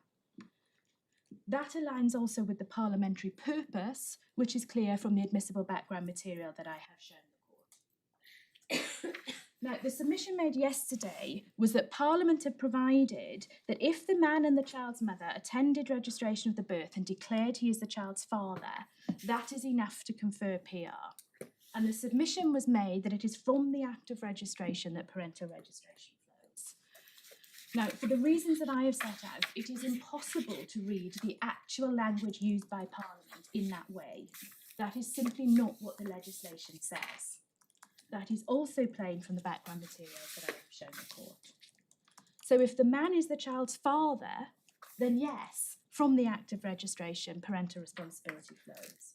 But if the man is not the child's father, then it cannot and does not. In terms of the reliance placed on section 4.2a, again it is said against us that this shows one can only cease to have parental responsibility by order of court. We say you have to look at the language of section 4.2a, which expressly says that a person who has acquired PR shall only cease to have it if a court so orders. But if the person never acquires it, this provision has no role to play.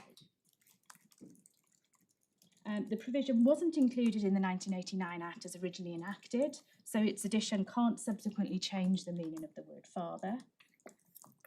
it is said that reference in 42A to the term a person somehow shows that Parliament intended someone who was not the father could have acquired PR. We say it does nothing of the sort. You have to look at the language of the section that confers the PR. We suspect what's happened is that the original version of section 4.3 referred to any person making an application, and that has simply been carried through into 4.2a. It cannot bear the interpretation that my learned friends seek to put on it. The purpose of 4.2a is the same as the purpose of the original 4.3, and it is a recognition that there's still a difference between married and unmarried fathers, a difference that my Lord the President found to be lawful in Re A, but it is a difference in that the married father PR is irrevocable, for the unmarried father it is revocable, and we saw the rationale for that in the consultation paper. It's not to tackle fraud or mistake in the registration of the birth. If there was fraud or mistake, they never acquire PR at all. The purpose, we see from paragraph 60 of the consultation paper, that there is scope for coercion by violent or abusive fathers, and vulnerable mothers may need the protection of special provision for the revocation of PR that is acquired in this way. So, my Lord, we say that is simply the end of the matter. Yes. I'll come back to the status of court orders and public policy matters under issues, common issues 2 and 3, if I may.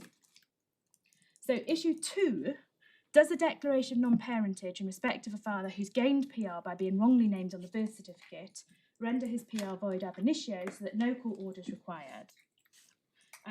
My Lord, we don't accept the premise of that question because a person who was wrongly named on the birth certificate when he was not the father of the child never acquires PR at all.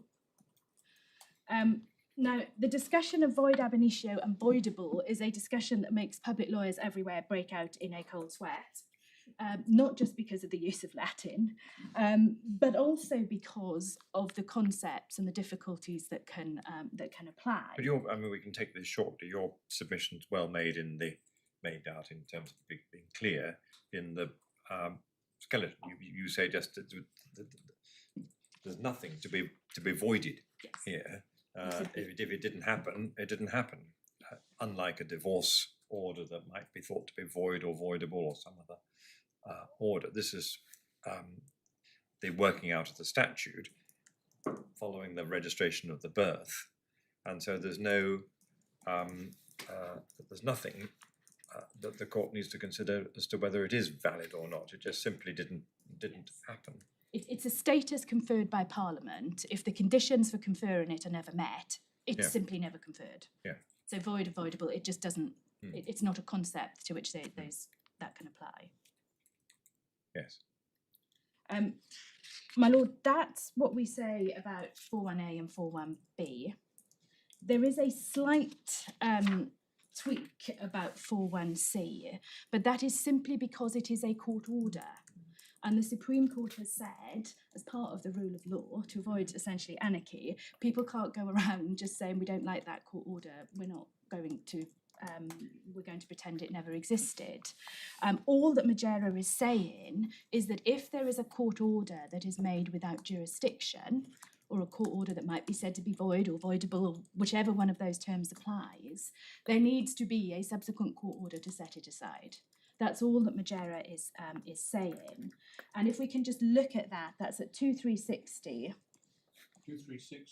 2360, my Lord of the Authorities bundle. I just need to show the court essentially the finding in the holding in the head note. Is this SM Rwanda? It is, my Lord, yes. It's essentially an order made by the first tier tribunal. The Secretary of State for the Home Department thought it was an order made without jurisdiction and so didn't follow it. And the Supreme Court says you can't do that, it's a court order. Just in the first holding between G and H, it's a well-established principle of constitutional law that a court order had to be obeyed unless and until it has been set aside or varied by the court or overruled by legislation, regardless of whether the order was valid or invalid, regular or irregular, and whether made by a court of unlimited or unlimited jurisdiction. And the reason for that is the rule of law and the basic principle that court orders must not be ignored. But, my Lord, what we say is that if it is an order that is made without jurisdiction, then an application to set it aside must be granted. There's no welfare analysis. The court is bound to declare an existing order void where the error goes to the court's jurisdiction to make the order.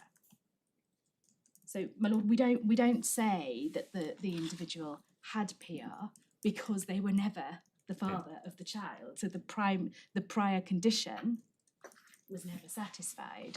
But one can't simply ignore the order. One has to do something about the order. An application has to be made to set it aside, and the court must grant it. Yes. Now, my lord, it may be that's done at the same time as a declaration for. But it wouldn't be the order's heading decide wouldn't be an order under section 4(2)(a). It'd simply be the court tidying up an order made inadvertently without jurisdiction. Exactly, my lord.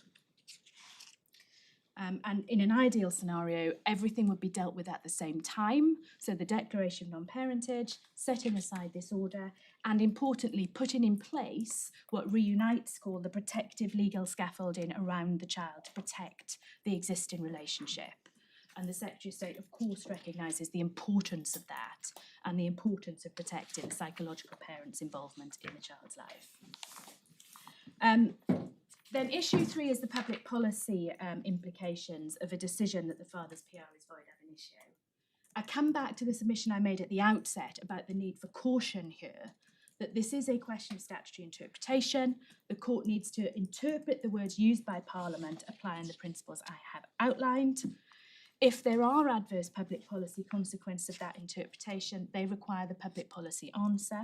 They require a legislative or policy solution. And particularly where the public policy implications arise from the application of legislation that postdates the 1989 Act, it's impossible to see how that could play any role in interpreting the 1989 Act, because those issues have simply never arisen. We've set out the public policy implications at paragraph 47 to 52 of our skeleton argument. The first is what happens to decisions taken by a person who thought he had PR but actually didn't. And we've set out what would happen with those in the skeleton. Now, my lord, there are, and we do not shy away from this, potential and significant issues in respect of the functioning of the Hague Conventions. Yes. And if those issues were to arise on the facts of a future case, they would give rise to real concern on the effect of the left behind non-father and the abducted child. Never sought to shy away from that, my lord. 3 points we make on this. First, this is not an issue that arises on the facts of any of these cases. It is a complex and nuanced question about whether there is an abduction gap or a jurisdiction gap, or there would be on the facts of any individual case. I cannot possibly do justice to all of those nuances in what I'm sure is already a time I've overrun on my feet here. But more importantly, the court couldn't possibly resolve them in a hypothetical or academic context, which is what it would be trying to do if it were to try and grapple with these points here. Second, what we've identified as the potential abduction gap or jurisdiction gap could only potentially arise in a particular set of facts, and the risk of those gaps arising could, we say, be reduced by this court giving guidance about the steps that a putative father who never actually had PR should or could take to protect the relationship, the scaffolding, what Reunite calls, to reduce the risk of those matters arising. And third, the risks of those gaps do not alter the statutory interpretation that we have outlined. There's no breach of the Hague Conventions. The UK's obligations under those conventions are not to confer protection or to confer a right of custody on all persons who claim to be the legal or genetic father of a child but who are not. My lord, there are many, many things that I could say about how the Hague Conventions might apply in this context and the issues that might arise. Can I try and deal with it by making 5 points very, very briefly? The whole basis of the Hague Convention is on removal or retention that is wrongful because it is in breach of rights of custody. Article 5 defines what is meant by a right of custody. And my Lady Justice King, I think, asked yesterday, well, what does that mean? What we say is what those rights of custody are under the Hague Convention, and whether a foreign court dealing with a return application would conclude is a right of custody in the specific factual and legal situation that may arise in this country is very difficult to ascertain. It's far from straightforward, and it is not something I can address in the abstract and in the hypothetical. In terms of what does rights of custody mean, the parties have put together some bundles that might assist with that. I currently have no idea where they are. If I could hand up to the court, it is an extract from Hirschman and Macfarlane on children law and practice, which my Lord the President may have some passing recollection of. But there are in here some detailed discussion about what the right of custody, what is meant by rights of custody under the Hague Convention. There are a number of cases. Do we need to go into this? Oh, my Lord, we say not, because the court simply I can't. wasn't suggesting you were threatening us by getting Mr. Lang to lift them up, but this is clearly important in cases where it actually bites, and you're right not to shy away from the points that Reunite make clearly and are also made by the appellants. As to the very difficult situation that a person would be in if they, as happened in this case, there's a fleeing to another country with the child, and then you find out you weren't the father, and you suddenly haven't got any standing. But I don't think we need to go into further detail of that unless my Lord takes a different view. My Lord, that's very helpful. Because it's not what this case is about. It's right to flag it up, but I don't think we'd be in a position to then drill down further and resolve it. And it would be, I think we shouldn't do that. My Lord, I think what everyone at the bar would agree with is it would be of assistance if this court could highlight in the judgment steps that could be taken to mitigate potential risks that may occur. And by that, what we mean is steps to regularise the position of the putative father when it is realised he is not the father. Yes. And the need for speed. So are you able to give us some steps that my you Lord, would suggest about others? I don't think there's any great deal of disagreement about it. But if I can put it this way, before a child is removed, if the father understands he is not the father, then need to take urgent steps to regularise that position. So if there's a risk of removal, apply for a prohibited steps order, apply for a stays with order, apply for a parental responsibility order under Section 12. That can deal with and confer rights of custody, whether in the court or on the father, if it's dealt with. If the removal has happened, and the removal is not wrongful because the father did not have rights of custody, the question is then whether the retention is wrongful.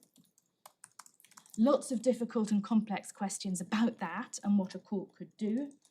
But if the domestic courts retain jurisdiction, then it may be possible for the courts again to confer either on the putative father or the court have a right of custody via similar steps. But again, what is important is the need for speed to reduce the risk that jurisdiction is lost through the change of habitual residence. And again, similar kinds of orders, similar kinds of scaffolding, but the typical steps that a court can take through prohibited steps orders, Section 8 orders, parental responsibility may take longer, but those sort of steps, those interim steps that could preserve the position and hold the ring.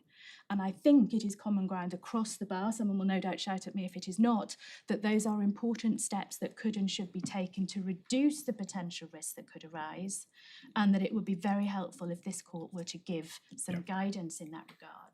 Well, I think that's something that I would certainly consider in discussion with my Lord, I'm but very grateful. I do think we need to go further to. I'm very grateful for that. Behind that. My Lord, in terms of issue 4, we've answered that at paragraph 53 of our skeleton. Remind me which 4 was. 4, my lord, is Turning up 53. should you have if it's not void ab initio, should you make various orders? We say it just simply doesn't arise. Yep. But we've Yep. dealt with it in paragraph 53. Issue 5 is it doesn't arise because issue 5 is about welfare and declaration of parentage. Again, we've answered that at paragraph 54. Issue 6 and 7 I'll come back to in a moment if I may. I just want to make 2 very short points about the relevance of the Human Rights Act and international and incorporated conventions. Very briefly, I want to take this, my lord. As the court will know, you only get into Section 3 territory, Section 3 of the Human Rights Act territory, if a claimant can show that the legislation breaches the claimant's convention rights. Poplar and Donahue, nothing has ever changed since then. Paragraph 75, page 1480 of the Authorities Bundle. That is trite law. It's been applied for the last 25 years. The appellant in J took the court to various paragraphs in Guide and Mendoza. They don't cast doubt on Poplar at all. They just say what you do when Section 3 is in play. My Lady Justice King may recall at the directions hearing, I made a plea that if anyone's relying on Article 8, tell us how you say the legislation is incompatible with an Article 8 right. Still, no one has done that, my lady. I still don't understand. They were going to incorporate it into their skeleton argument. And nobody has. There can be family life, of course, dependent on the facts, between a child and a putative father. Of course, we accept that. The point is, how does this statutory regime breach an individual's Article 8 rights? We say it doesn't, because even if they never had PR, there are alternative routes under the statute by which that person who plays a significant role in the child's life can acquire PR. Either through the step-parent route under Section 4A, if that applies, through the child arrangements route under Section 12. And they can be given PR Exactly. through those routes if it's justified on welfare grounds. Quite, my lord. So we say there is simply nothing in this legislation that breaches any individual's Article 8 rights. Therefore, Section 3 is not in play, and therefore one can ignore everything that has been said about it. The claimant attempted... And if it's right, as the appellants assert, that the PR continues until now, and the court will determine whether it carries on, but only discharge it if it's in the welfare of the child to do so, the court equally, on your submission, can grant PR if it's in the welfare of the child to do so. So there's no gap between an individual who ought to have PR because it's in the child's best interest, having PR after the watershed hearing that's determined paternity. My lord, quite. So one can't use Section 3 to say there's 2 potential interpretations, one better promotes Article 8 rights. That's not what Section 3 is about. It has to establish a breach. No claimant can do that. That's all I need to say.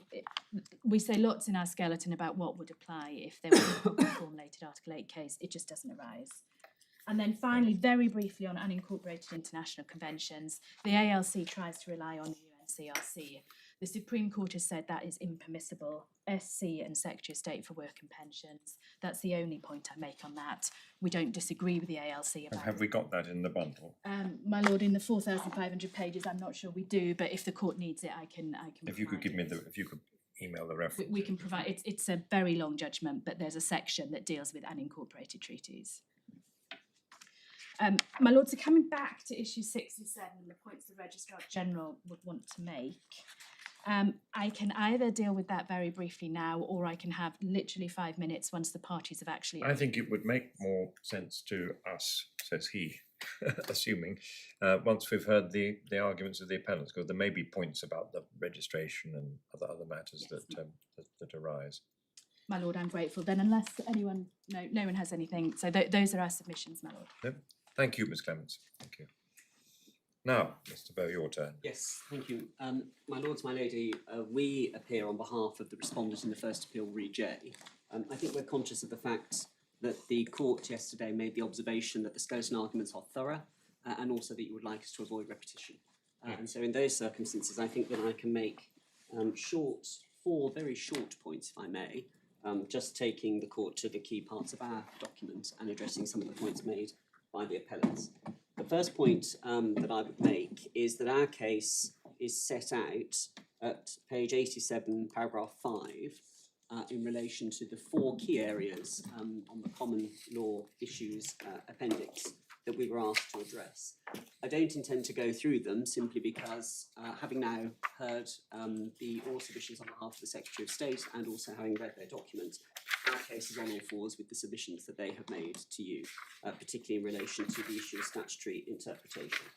The second point that I was going to make is just to return the court back to the decision that was taken by Deborah Powell, King's Counsel, in the decision that is being appealed in Re J, KL and BA. You will note that at various places, perhaps not in the same level of forensic detail as has just been gone through by the Secretary of State, that the judge in that case went into the same depth of analysis in relation to statutory interpretation and also the key authorities in relation to the common law approach taken to the definition of father.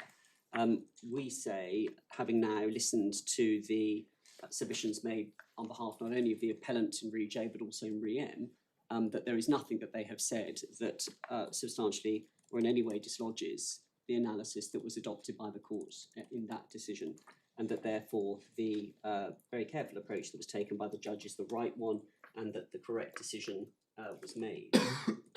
The next point that I was going to make, again, which is very short and arises dominantly from the way in which 2 decisions authorities have been situated by the appellant in Re M. The first is in regard to the case of Re G, and it may well have fallen away as a consequence of the oral submissions that were made yesterday. The court, no doubt, will be familiar with this decision. The key passage that I was going to refer to is at page 2026 of the authorities bundle, which is paragraph 32. This is the I think you just have to just wait a minute. Yes, of course. Please. Right. You ready?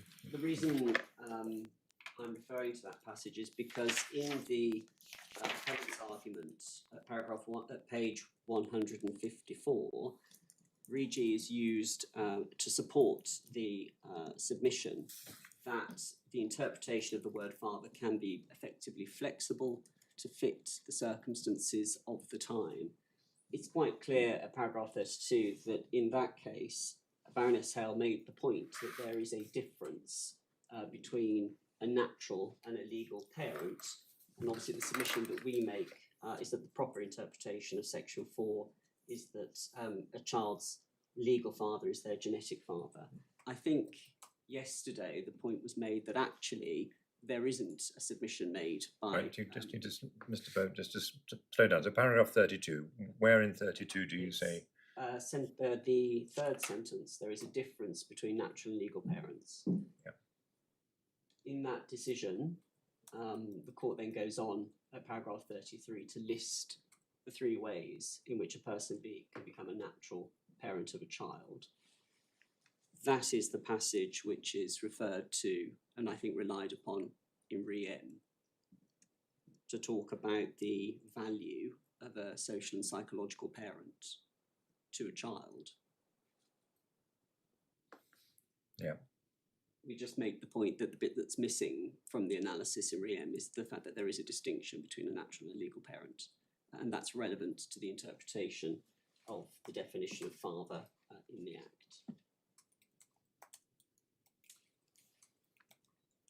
And then the second, rather third, and I think final point that I was going to make with reference to the authorities is in our submissions we refer to the case of T and B, which was a decision of Mr. Justice Moylan, as he then was, which starts at 2577 in the authorities bundle. Again, we just refer to this because at paragraph 24 of the appellant's argument in Re M, at page 155,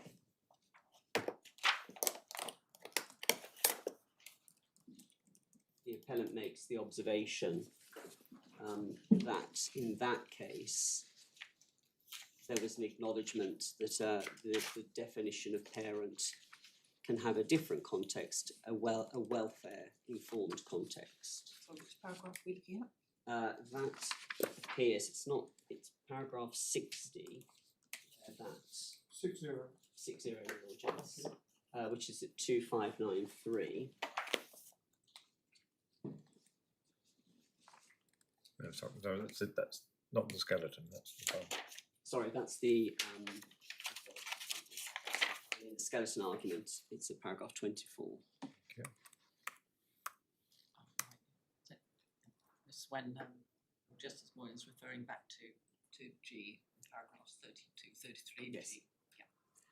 But the reason I just make that point is because what's absent from the analysis from the argument in Riem is the fact that the court did go on to say that welfare informed analysis wasn't appropriate, and that parent was in relation to genetic meaning, and that if there was a difficulty about that, then it should be specifically enacted by Parliament.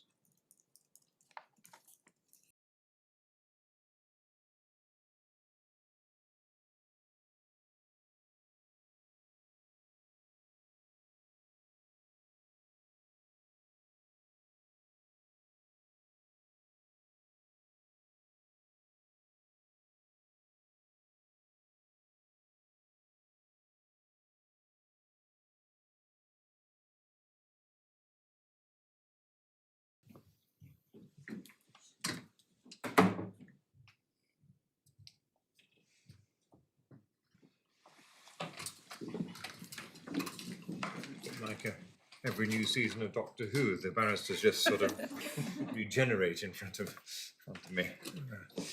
Yes, Mr. Norton. My lords, my lady, I think we might be working on a slightly different order than the one before, my lord the President. Yes. I rise on behalf of the respondent local authority in the case of Riem, Right. Good. as technically the first respondent, with the agreement of Miss Ancliffe, King's Counsel. Yes, Mr. Norton.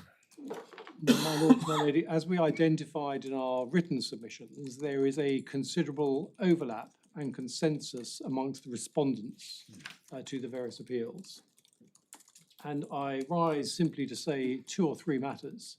The first is, I don't think I can improve upon the submissions on behalf of the Secretary of State in terms of the consensus and the common and legal issues. And so I will, if I may, adopt those oral submissions as my submissions, and equally do so in respect to the submissions of Mr. Bow, King's Counsel, because he addressed you a moment ago on 1 or 2 matters arising out of the appeal in Re M and the appellant's documents. I concur with his analysis. The only matter I ought to clarify arose because of a break in the CVP link this morning when Mr. Momtaz, King's Counsel, was addressing the court in relation to the issue of dishonesty and whether that had any relevance to the issue of whether a declaration of non-parentage Whether should be made. conduct trumped welfare or welfare. Indeed. I think there may be a misunderstanding as between the appellant and myself on that. It is simply our position, I think we agree with the appellant, that the issue of dishonesty does not have a relevance to the factual determination in respect of declaration of parentage or non-parentage. Right. Conceivably, the issue of dishonesty may arise when one is looking at a welfare issue, but that is not the issue in the common and legal questions 1 to 4. No, without. So we are in agreement, as it were. If there had been a disagreement, I apologise if there was confusion in our document. No. Good. My lord, beyond those, I have no additional oral submissions to make unless I can assist the court, although I ought to, of course, formally invite you to dismiss the appeal in Re-Em on behalf of the local authority. Brevity never fails to win our hearts, so we're very grateful to you. There's nothing that we wish to raise with you. Thank you. Thank you. My lord, Yes, Miss Ancliffe. good afternoon, my lord, my lady.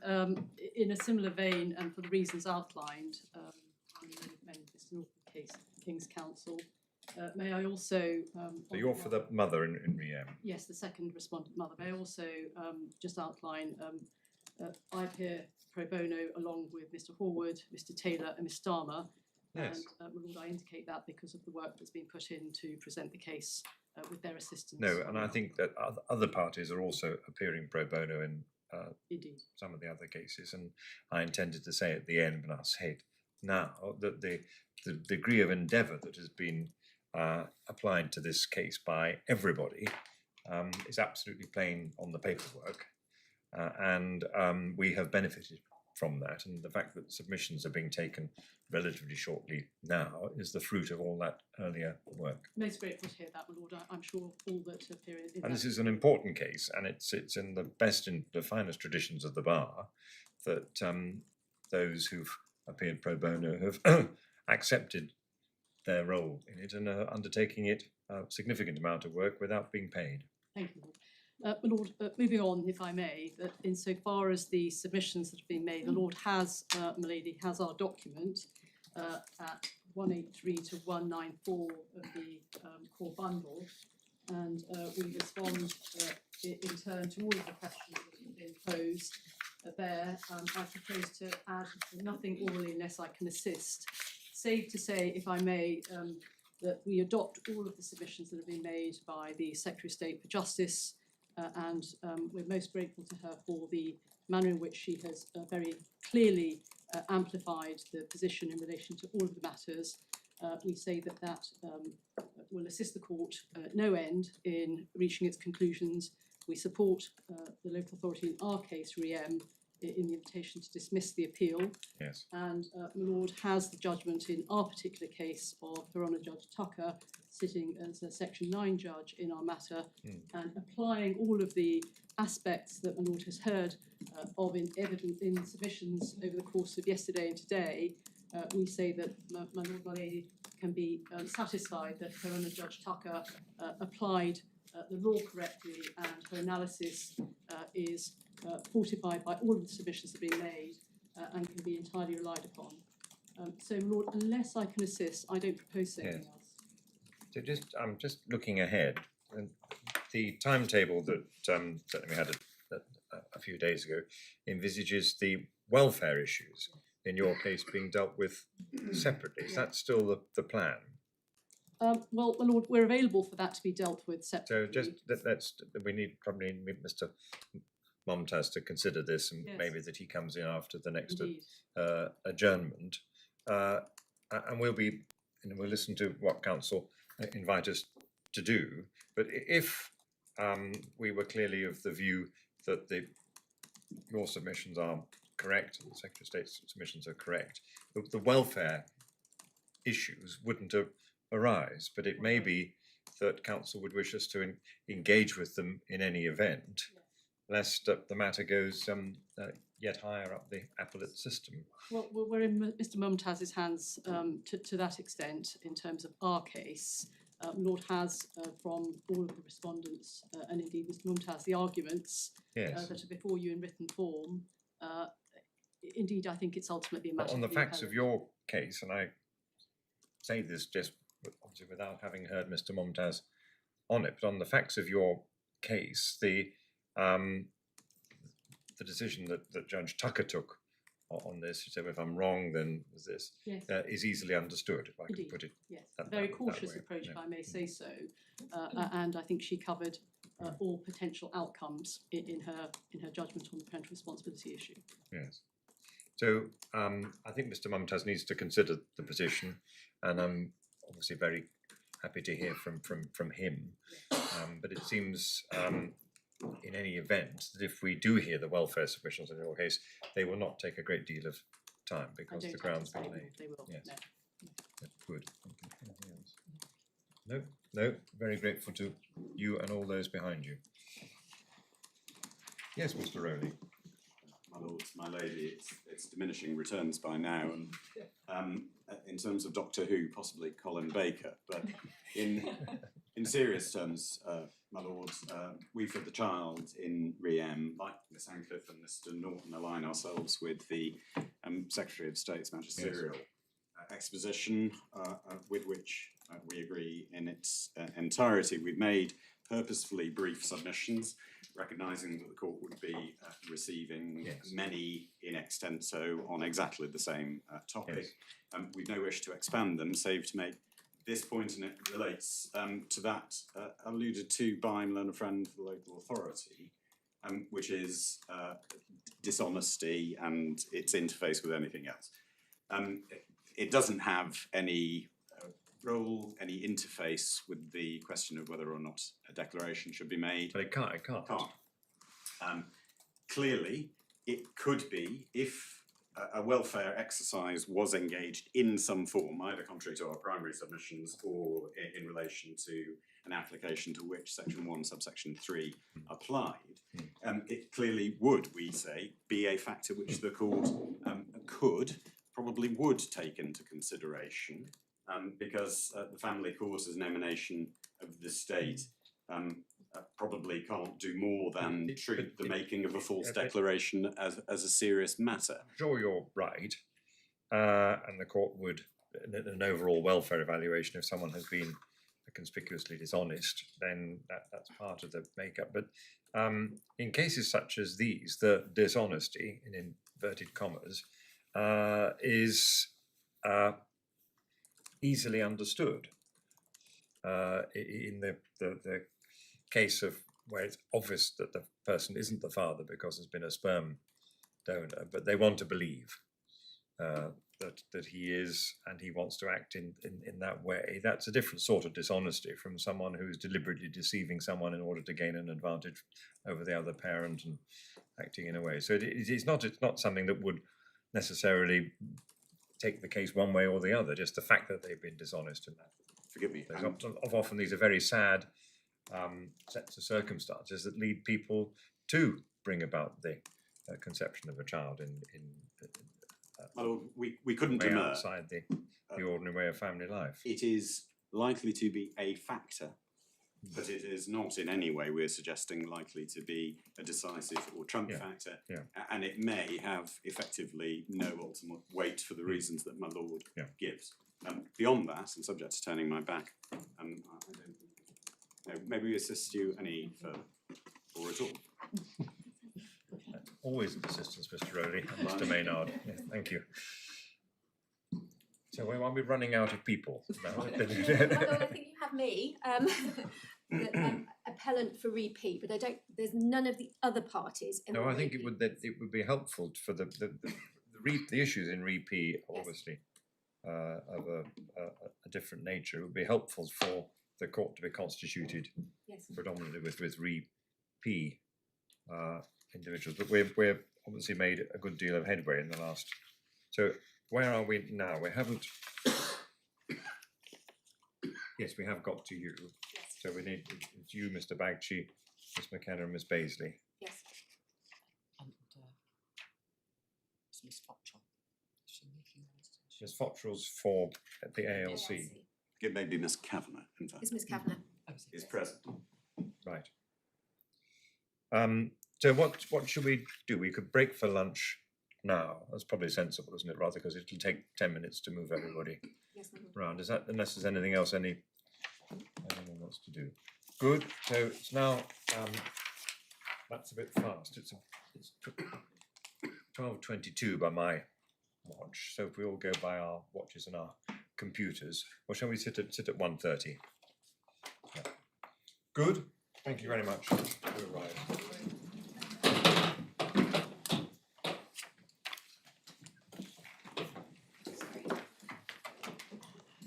And there's your box.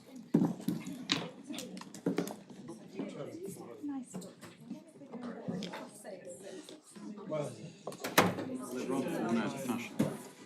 Yeah, I need to check that. Sal. If not that.